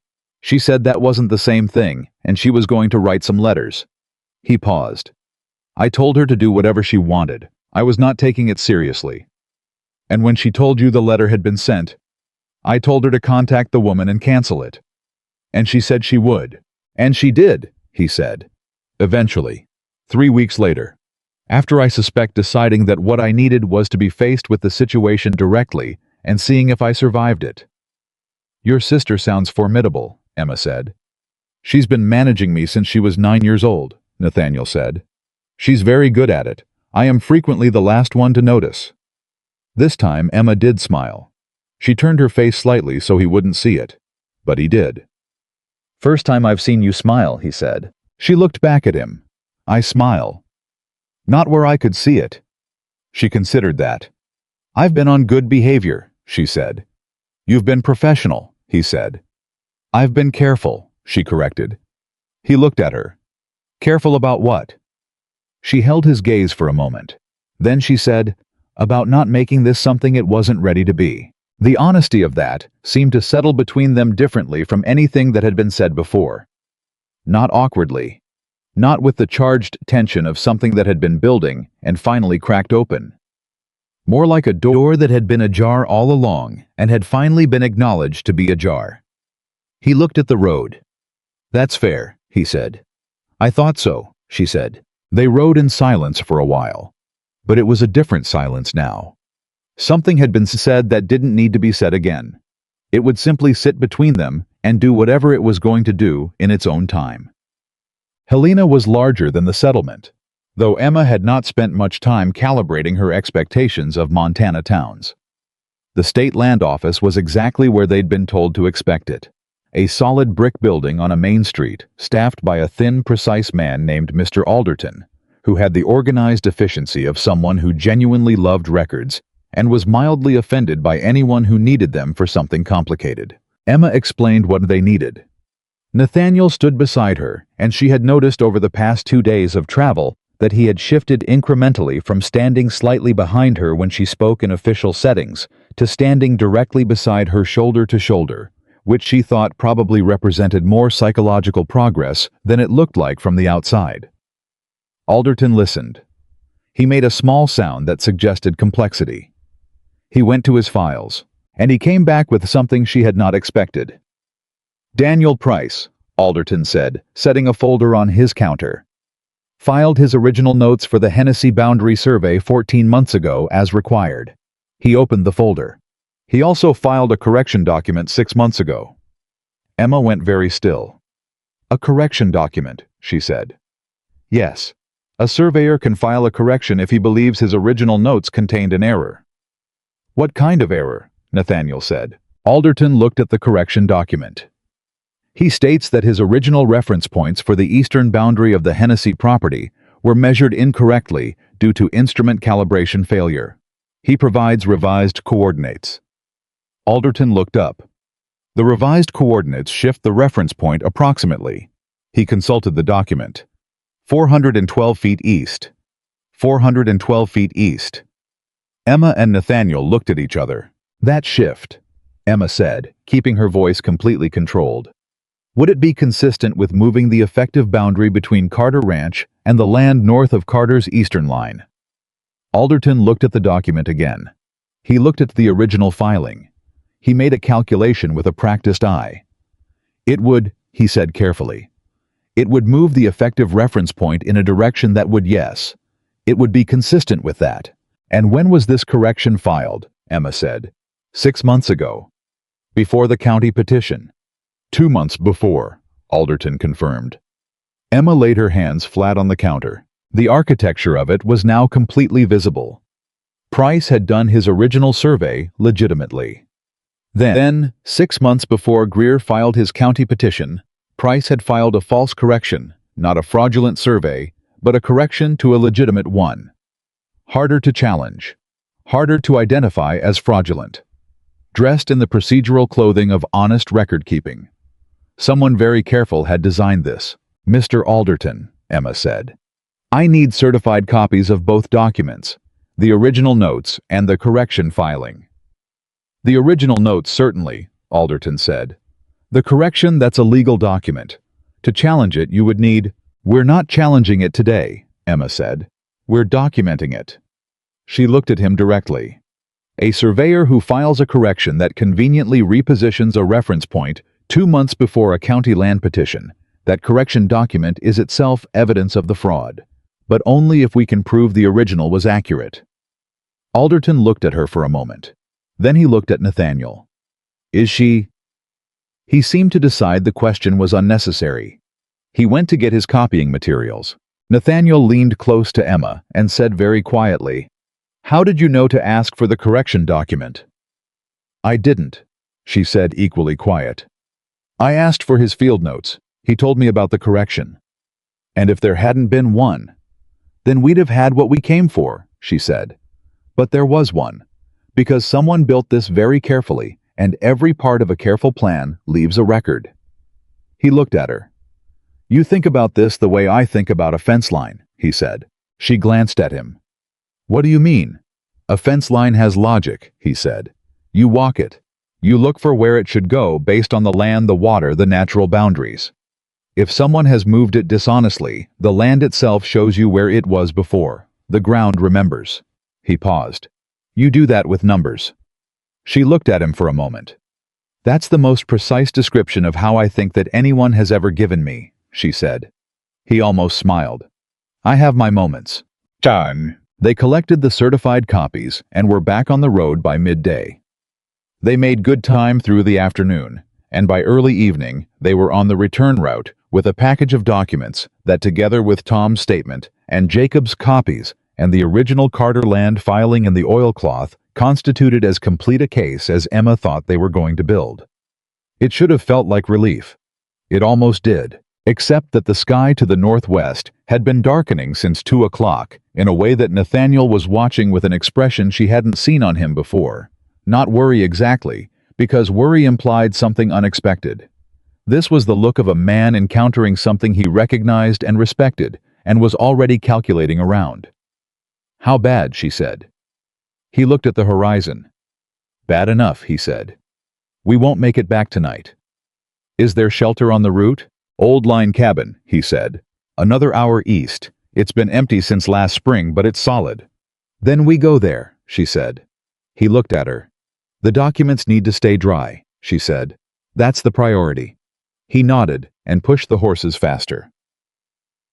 They made the cabin with 20 minutes to spare. The storm, when it came, was the kind that arrived without gradation, not building slowly but simply present all at once, with a completeness that made the small dry space inside feel both very small and extremely necessary. Nathaniel got a fire going. Emma checked the oilcloth around the documents twice, confirmed they were dry, and set them on the highest shelf she could reach, on the theory that if anything else went wrong, at least the papers would survive it. Then they sat on either side of the fire and listened to the storm work itself out against the cabin walls, and after a while, the enforced stillness of two people with nothing to do but wait produced the specific condition that enforced stillness always produces. They started talking. Really talking, not the functional exchange of information they'd been doing for 2 weeks, not the practical business of plans and evidence and 6-week deadlines, but the other kind. The kind that fills space. The kind that finds out who someone is. She told him about her father, about the business, about Garrett and the accounts and the drought year that came right afterward, and the particular feeling of being 30 years old, and suddenly the only person standing between a business and its collapse and discovering that she could do it. Not easily, not without cost. But she could do it, and there was something in that discovery That was both the loneliest and the most clarifying experience of her life. He listened. The way he'd listened to Jacob completely, without interruption, with the full weight of his attention. "You were alone for a long time," he said. "Yes," she said. "By circumstances, and then by habit. The same way you were." He acknowledged that with a slight nod. "Did you want to be?" "No," she said. "But wanting something and being willing to take the risk of it are different things. I'd taken a lot of risks for the business. I'd run out of a certain kind of courage for the rest." "What changed?" he said. She looked at the fire. "Margaret's letter," she said. He was quiet for a moment. "You came here for a husband," he said. It wasn't quite an accusation. It also wasn't entirely not one. "I came here for a chance," Emma said. "The husband was the stated mechanism. The actual thing I was coming for was somewhere to be useful, somewhere to put all of it." She looked at him. "Does that make sense?" "More than it probably should," he said. She looked back at the fire. "Nathaniel," she said, "what did you tell yourself when you decided not to come to the station in that morning? What was the actual thought?" I was quiet for long enough that she wondered if she'd pushed too far. Then, "I told myself it was the right thing," he said. "For her, for you. That you would arrive, see that there was no one there, understand the message, and go back to whatever life you had. That was the story." He paused. "The actual thought was—" He stopped. He seemed to be deciding to say it rather than not say it. "The actual thought was that if I came to the station, I would have to look at a real person. Not a name in a letter. An actual person who had made an actual choice to come here, and looking at that would require me to feel something about it. And I—" He looked at the fire. "I had spent 6 years not feeling things. I was not prepared to start." Emma said nothing. She let that sit in the room where it needed to sit. "And then you arrived at my door anyway," he said. "And then I arrived at your door anyway," she agreed. "And you looked at me," he said, "like I was a problem you had already figured out how to solve." "You weren't a problem," she said. "What was I?" She thought about it honestly. "A person who had been alone too long," she said. "I recognized it because I knew what it looked like from the inside." He turned his head and looked at her directly. The firelight made his face harder to read than usual. Shadows moved across it, and she had to work harder to track the things she had learned to track in his expressions over the past 2 weeks. "What do you want, Emma?" he said. "Not the plan, not the documents, not the 6 weeks. What do you actually want?" The question landed with a weight she hadn't quite expected. She looked at him. "I want the ranch to be safe," she said. "That's first, and that's not negotiable. I want Tom to tell the truth, and Greer to be held accountable, and your grandfather's boundary to remain exactly where it was filed in 1869. And after that," he said. She held his gaze. "After that," she said, "I want to stay." The fire made its small sounds. The storm pressed on the walls. Outside, the world was doing what storms do in Montana, without mercy and without apology, vast and indifferent. Inside the cabin, Nathaniel Carter looked at the woman who had arrived at his door with a suitcase and $42 and the most thorough, systematic, quietly relentless approach to a problem he had ever witnessed, and he said, "I was afraid." "I know," she said. "Not of the ranch," he said. "Not of the work or the land or any of it. I was afraid of—" He stopped. He said it the way he'd said other true things in the past 2 days. The way a man says something he has finally accepted is worth the difficulty of saying it. "I was afraid of wanting someone to stay. Because wanting that and losing it is— I couldn't go through that again. I decided it was better not to want it at all." "And now?" she said. He looked at her for a long moment. "Now," he said, "I think I've been making a mistake." She looked back at him. She didn't say, "Yes, you have." She didn't say, "I know." She didn't say anything that closed the moment or wrapped it up before it was finished. She just sat with him in it. Because she had learned in the business, and in the years after, and in the 2 weeks on this ranch, that sometimes the most useful thing you could do for a person was simply stay in the room while they arrived at something true. He reached across the space between them and put his hand over hers. It was not dramatic. It was not the gesture of someone who had been building toward a grand moment. It was the gesture of a man who was finally, after a very long time, choosing to be present in his own life. She turned her hand over and held his. They sat like that for a long time, listening to the storm, and neither of them said anything else because there was nothing else that needed saying right now. The rest could come in its own time, at its own pace. What mattered was that this specific thing, this specific moment had happened. Nathaniel Carter had let someone in. They reached Carter Ranch the following afternoon, road-weary and carrying everything they needed. Jacob was waiting on the porch. Emma knew from his face before he spoke that something had happened. "Greer moved early," Jacob said. Her stomach tightened. "What did he do?" "He went to Callaway," Jacob said. "Last night. I don't know what they discussed, but this morning Callaway proposed to move the reassessment timeline from 6 weeks to 2. 2 weeks, Nathaniel said. "He cited new evidence that allegedly required urgent review," Jacob said. "He has a copy of a financial statement. I don't know where he got it. It's not from your records, as I understand them, that claims Carter Ranch is behind on 2 seasons of operating costs." "That's fabricated," Emma said. "I know it's fabricated," Jacob said. "But Callaway has proposed it to the committee, and I need a formal counter-response within 3 days, or the timeline changes." 3 days. Emma looked at Nathaniel. He looked at her. "Jacob," she said, "we have the certified copies from Helena, both the original survey notes and the correction filing. We have Tom's statement. We have the original Carter land filing from 1869. And we have 4 years of supply records with full documentation of the discrepancies." Jacob's eyes moved through what she was describing, assembling it in his mind. She could see him doing it, the same kind of systematic accounting she did with numbers, but with legal weight and committee procedures and the specific vocabulary of county governance. "If I present a formal counter-petition to the committee tomorrow," he said slowly, "citing evidence of survey fraud, financial record manipulation, and third-party interference in county land proceedings, Greer cannot proceed without the committee addressing those claims first," Emma said. "He'd have to withdraw or face a fraud inquiry." Jacob looked at her. "You know county land law," he said. "I know how processes work when someone is trying to circumvent them," she said. "The specifics I learned on the road." Jacob almost laughed. Not quite, but almost. "All right," he said. "I need everything you have, tonight." "You'll have it," Emma said.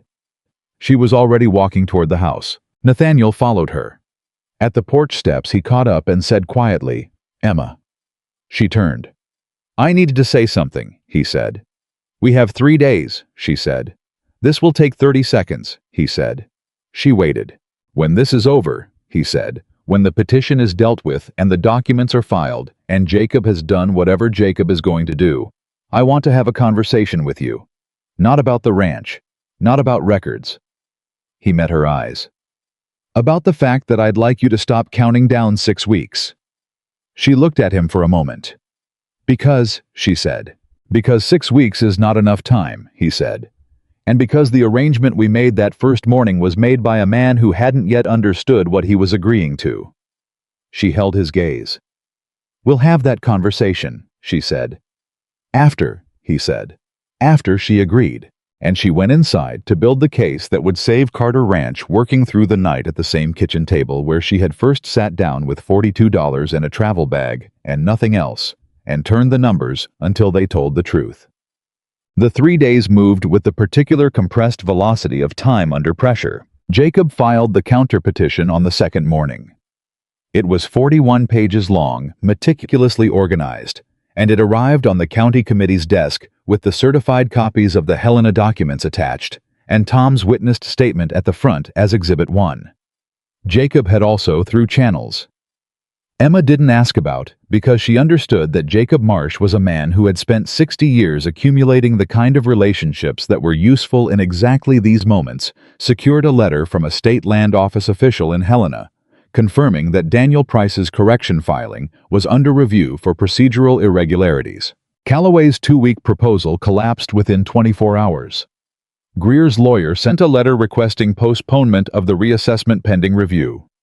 Jacob sent back a two-sentence response that Emma read over his shoulder and thought was possibly the most precisely devastating two sentences she had encountered in professional correspondence. Warren Greer. It emerged over the following days had significantly underestimated three things: Jacob Marsh's standing in the county, the completeness of the documentation that had been assembled against him, and the specific kind of quiet, systematic intelligence that had been sitting at Nathaniel Carter's kitchen table for 3 weeks building a case he had no answer for. On the fourth day after they returned from Helena, Greer's lawyer contacted Jacob with an offer to withdraw the petition entirely in exchange for an agreement not to pursue the fraud inquiry further. Jacob came to the ranch to relay this offer. Nathaniel looked at Emma. Emma looked at Jacob. "No," she said. Both men looked at her. "He took 4 years of supplies," she said. "He attempted to steal 400 acres of land that has been in this family since 1869. He corrupted a county process and paid a surveyor to file a fraudulent document with the state." She looked at Nathaniel. "This is your decision, but I would not trade accountability for the comfort of a quiet resolution." Nathaniel was quiet for a moment. Then he said, "What does pursuing it require?" "It requires going to the county sheriff with everything we have," Emma said, "and being willing to let the process be public." "It will be public," Jacob confirmed. "There's no quiet version of a fraud inquiry." Nathaniel looked at the table, at the ledger, at the stack of certified copies from Helena Clean and Exact. "Then we pursue it," he said. Jacob nodded once. He picked up his hat. "I'll go to the sheriff this afternoon." He left. Nathaniel sat alone with Emma in the kitchen that had over the past 3 weeks become the operational center of the most significant fight of his life. He looked around it with the expression of a man reassessing a space, the same kitchen, the same table, but somehow different now, occupied differently. The air in it changed by everything that had been said and decided and discovered within it. "It won't be simple from here," Emma said. "No," he agreed. "There will be hearings, possibly a trial if the fraud inquiry proceeds." "I know. It could take months." "I know that too." He looked at her. "I've been running from hard things for 6 years," he said. "I think I've used up my running." She looked at him across the table. "The second morning you were here," he said. "You made coffee and had it ready before any of us came in. Nobody asked you to. You just did it." He paused. "I've been thinking about that. About what kind of person does that. Shows up in a place where they weren't wanted and just starts making it better." "I needed somewhere to be useful," Emma said. "I told you that." "You told me the practical version," he said. "But I think there's another version." She waited. "I think you came here because you needed somewhere to belong," he said. "Same as me. I'd stopped belonging to my own life. You'd never had the chance to belong to one that was truly yours." He held her gaze. "We were both at the beginning of something, even if it didn't look that way from the outside." She looked at him for a long moment. "That," she said quietly, "is the most perceptive thing you've said since you opened the door." He almost smiled. "I'm improving." "You are," she agreed. Outside, Pete was calling to Harold about something near the barn. Ordinary ranch, sounds the unremarkable percussion of a working day continuing around them. The world had not stopped while they rebuilt it. It had simply kept going the way it always did, indifferent and continuous, and they had held on and worked and told the truth and refused to let it be taken. Nathaniel reached across the table. Not for the ledger, not for the documents. He reached across the table and covered her hand with his, the same way he had in the cabin 2 nights ago, simply without declaration, the gesture of a man who had decided that choosing to be present was not a risk he was willing to keep refusing. She turned her hand over and held his. "One more thing," he said. "What?" "That conversation," he said. "About the 6 weeks." She looked at him. "I'm ready to have it now," he said. She held his gaze for a moment. Then, "So am I," she said. And outside the Montana morning continued its ordinary work, not knowing or not caring that inside a kitchen on a ranch with a repaired fence and a cleared ledger and a stack of evidence that was about to change everything. Two people who had both arrived at the end of something were finally carefully beginning. The conversation about the 6 weeks lasted longer than either of them expected. Not because it was complicated, because it was honest. And honesty, Emma had always found, took longer than people planned for. Not because it was difficult to say, but because real honesty required the person on the other side to actually hear it, and hearing things that mattered took time to do properly. Nathaniel started it the way he had started other true things, by not starting it right away. He refilled both their cups. He sat down. He looked at the table for a moment, the way he looked at problems he was about to commit to solving. Then he said, "I don't want you to go." Just that. Clean and direct, the way a man speaks when he has finally stopped dressing up the truth in careful qualifications. Emma looked at him. "I know what I said when you arrived," he continued. 6 weeks, an arrangement, something with edges on it that made it feel manageable. He paused. That was a man trying to stay safe. That wasn't a man being honest about what he was watching happen. "What were you watching happen?" Emma said. He met her eyes. "Someone making my life make sense again," he said. "Someone sitting at my kitchen table at midnight, going through numbers that should have broken her spirit, and instead just making her sharpen her pencil." He paused. "Someone who walked 2 miles in the sun to knock on my door and tell me I owed her the truth to her face. And who was right?" Emma was quiet for a moment. Then, "That's the most you've said in one stretch since I arrived." "I've been saving up," he said. She looked at him. And she made a decision, the same kind of decision she had made on the porch steps the morning she found the telegram. Not reckless, not fearful, just clear. "I'm not going anywhere," she said. He looked at her steadily. "Not because I have nowhere else to go," she said. "That was true when I arrived. It is not the reason anymore." She held his gaze. "I'm staying because this is where I want to be. Because this ranch needs someone who understands the numbers, and you need someone who will tell you the truth about things even when you don't want to hear it." She paused. "And because I think we are good together. At this. At the work. At the—" She stopped, then decided to finish it. "At the honesty." He looked at her for a long time. "Good together," he said. "For a start," she said. He nodded once, slowly. The nod of a man who has made a decision and is done deliberating about it. "For a start," he agreed. The fraud inquiry moved faster than Emma expected, which Jacob attributed to the completeness of the documentation, and Nathaniel attributed to Jacob himself, which was probably closer to accurate. Daniel Price was the first to break. He came forward within 10 days of the sheriff's inquiry opening, carrying his original field notes and a 3-page statement that confirmed everything Emma had reasoned from the correction filing. He had been approached by an intermediary 18 months ago. He had been paid in 2 installments. He had filed the correction knowing it was fraudulent. He said he was sorry, and the way he said it suggested he actually was, which Emma found simultaneously genuine and insufficient, but she had learned to hold those two things without needing to resolve them. Warren Greer's lawyer withdrew the county petition the same day. Price's statement became part of the public record.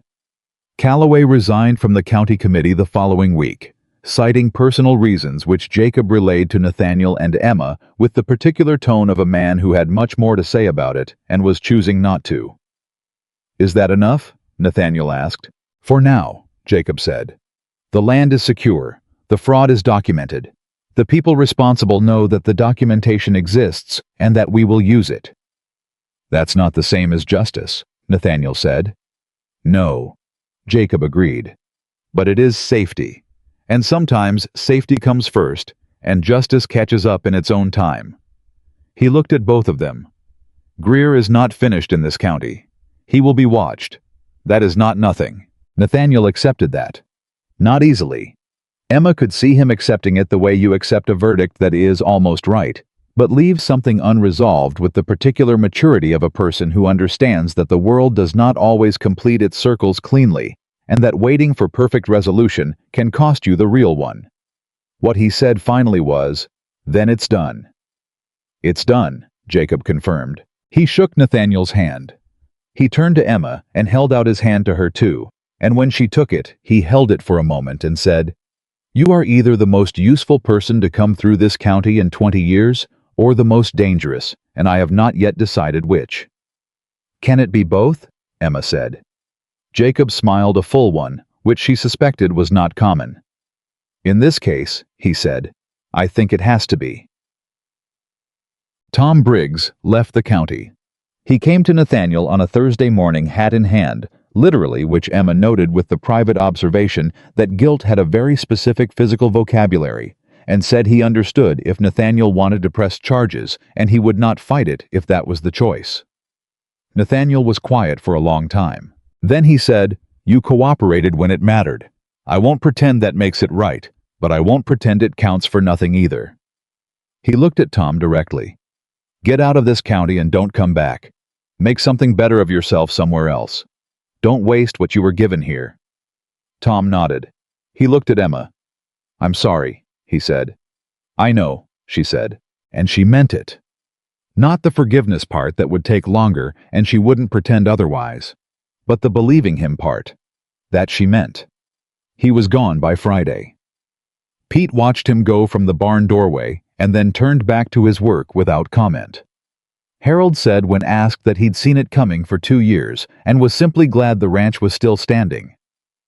Emma thought that was probably the most Harold had ever said in a single sentence and appreciated it accordingly. JPEG. The weeks that followed had a quality that Emma struggled to name at first, and then identified precisely. They felt like a beginning. Not the false beginning of someone arriving somewhere new and not yet knowing what it would cost. She had felt that before on the station platform with her suitcase, and it had been real but fragile, the beginning of a question rather than an answer. This was different. This was the beginning that comes after you have survived what you needed to survive and discovered that you are still standing and that the person beside you is still there. She moved from the bunkhouse into the main house. That was Nathaniel's doing, not hers. He had asked her in his specific economical way whether she would prefer to work from the main house, given that the kitchen table was effectively her office at this point. And she had said yes, and they had both understood that this was not only about the kitchen table, and neither of them had made a production of that understanding. She set up the accounts properly, built a system that anyone could follow and that no single person could manipulate without it being visible. Taught it to Pete, who was sharper with numbers than anyone had given him credit for, and who learned it with the specific pride of someone being trusted with something for the first time. She wrote to Margaret. The letter took 3 drafts. The first was too formal. The second explained too much, and the third simply said, "You were right. Though your methods were questionable, and I intend to tell you so directly the first time we meet. The ranch is in good order. Your brother is better. I am home. Thank you." She sealed it before she could write a 4th draft. The twist came from a direction none of them had prepared for, which was, Emma reflected later, how the real ones always came. It was Harold who found it. Harold who never said more than 10 words in a row, and who observed everything with the calm patience of someone who understood that the world eventually showed you what it was hiding if you waited long enough. He came to the kitchen on a Tuesday morning in the 5th week after the inquiry, set a piece of paper on the table in front of Emma, and said, "Found this in the storehouse. Back corner behind the last shelf. Don't know how long it's been there." Emma picked it up. It was a letter, handwritten, not addressed to anyone.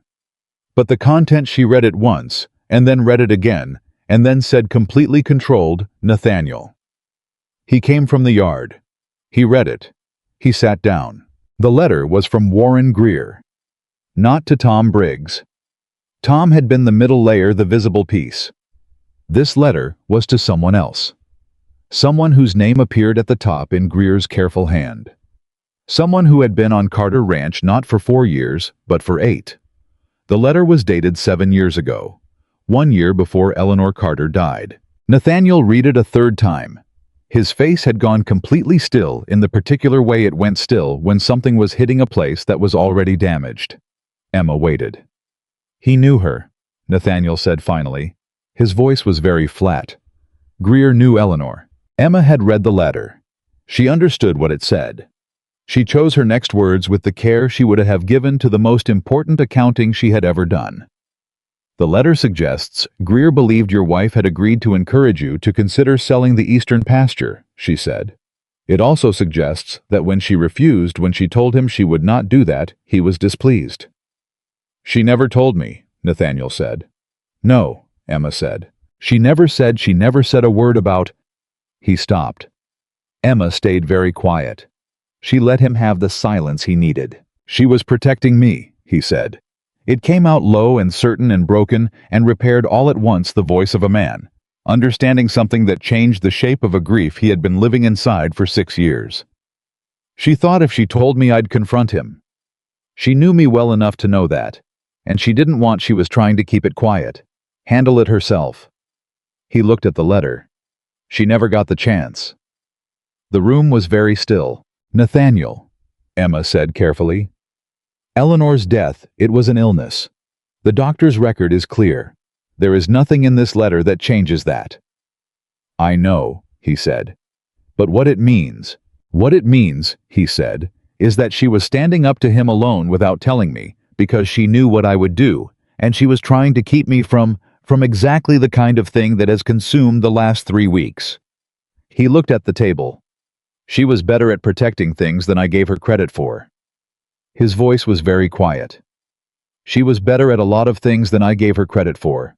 And then she was gone, and I spent 6 years being angry at the loss, instead of... He stopped. Instead of being grateful for the person. Emma reached across the table. She put her hand over his. He didn't look up immediately. When he did, his eyes were the eyes of a man who has just set down something he has been carrying for so long he had forgotten it was separate from him. She would have liked you, he said. Emma looked at him. She would have seen you coming up that road from the station, and she would have said that woman is going to be impossible to argue with, and I cannot wait to watch Nathaniel try. He paused. She would have been right.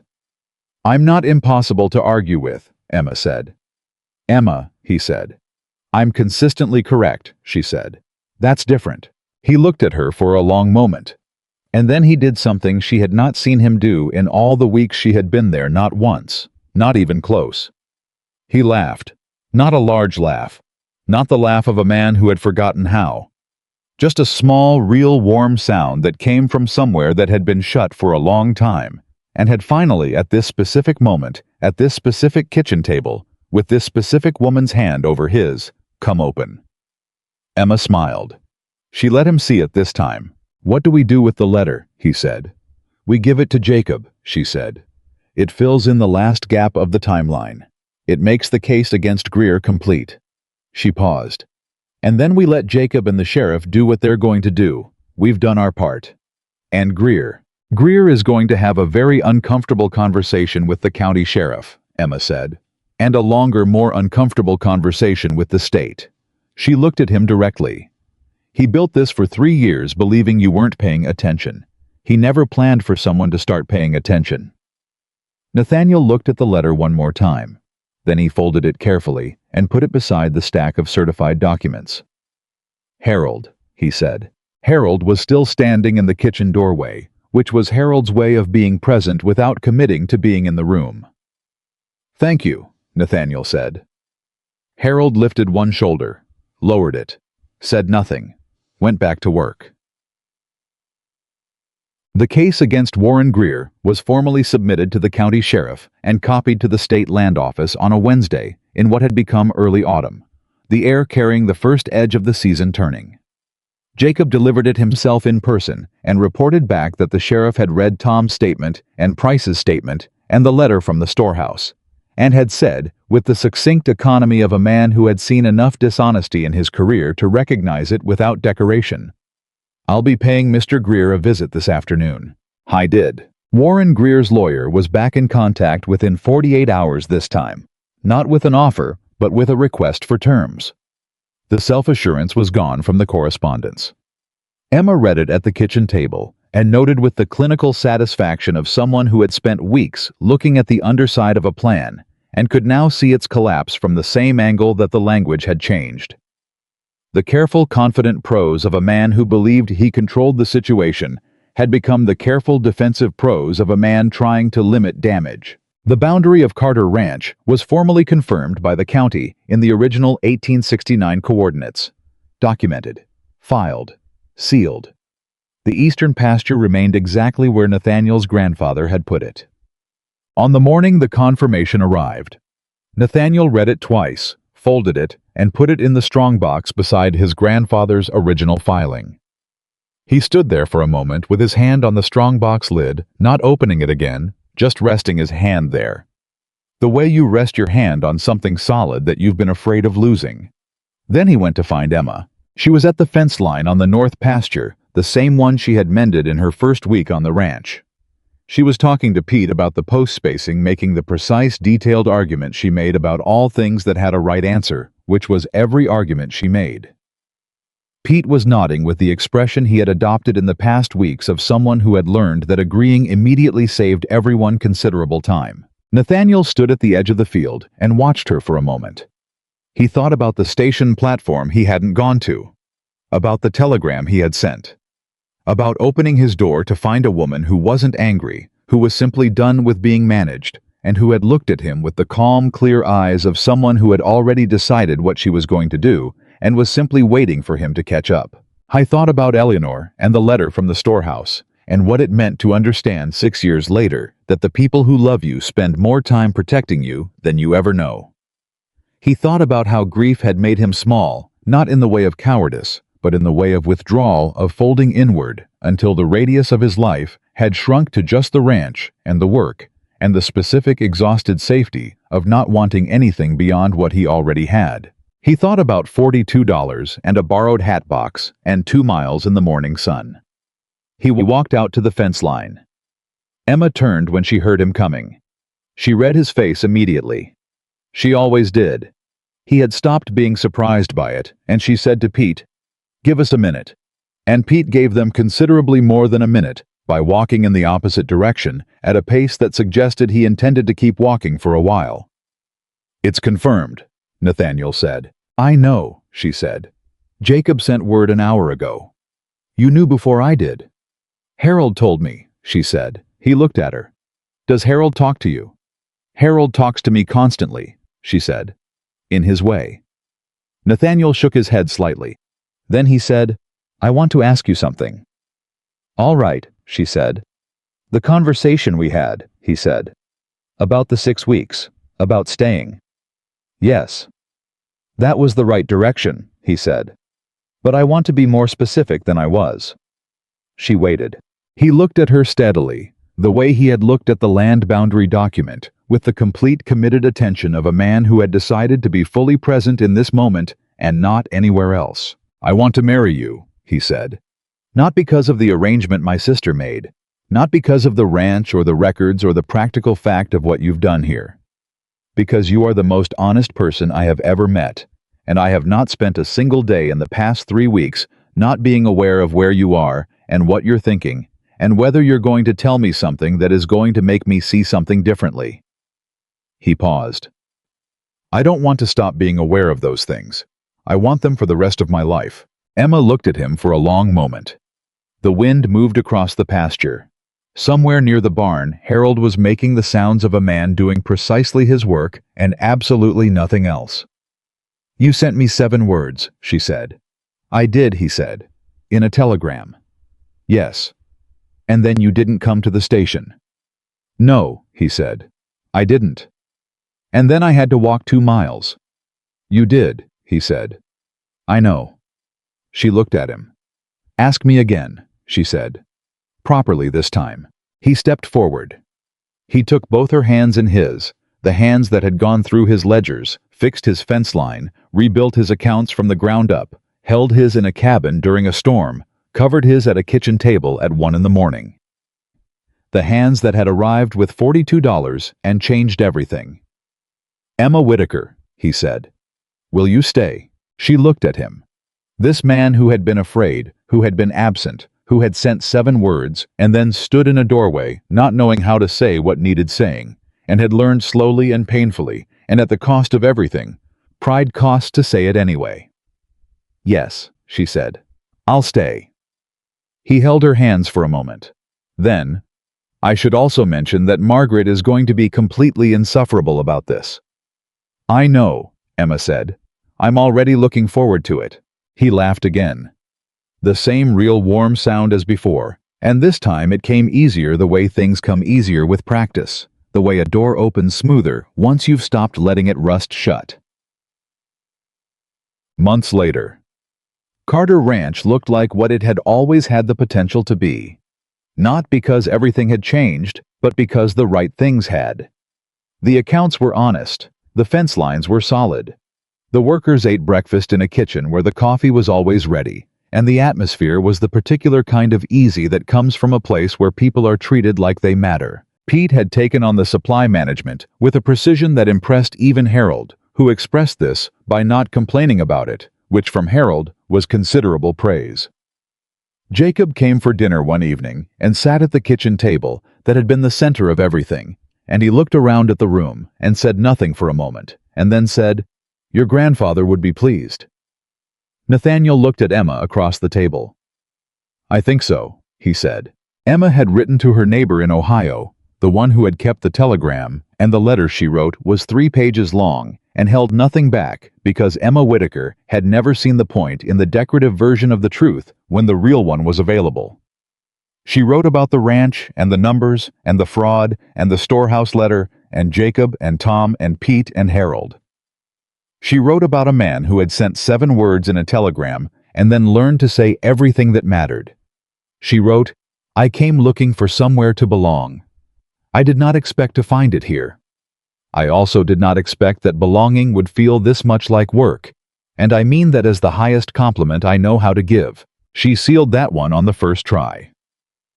On an evening in early winter, Nathaniel stood outside with Emma under a Montana sky that was doing what Montana skies did in winter, presenting itself at a scale that made every human concern feel simultaneously insignificant and somehow more precise. More important, not less, because of how small it was against all that dark and all those stars. "The day you arrived," he said, "I stood at that window and I told myself it was handled, that you'd get off the train, understand the message, and go home." "I know," Emma said. "I was wrong about almost everything I thought that morning," he said. "Yes," she said. "I was wrong about the telegram," he said. "I was wrong about the station. I was wrong about 6 weeks. I was wrong about what I was capable of wanting." He looked at her. "I was wrong about what starting over meant. I thought it meant loss. I thought it meant replacing something. I didn't understand that it meant—" He paused. "Building something new out of what's left. And that what's left can be enough. It can be more than enough." Emma looked at him in the winter dark. "It is," she said. He took her hand. She held it. And Carter Ranch stood solid behind them, its fence lines true, its accounts honest, its land exactly where it had always been held by a man who had learned late and at cost, and with the help of a woman who arrived with $42 and refused to leave, that the strongest thing a person could do was not to never break, but to look at the breaking, clearly pick up what remained, and choose with full knowledge of what choosing cost to begin again. He had chosen, she had stayed. That was the whole of it, and it was enough.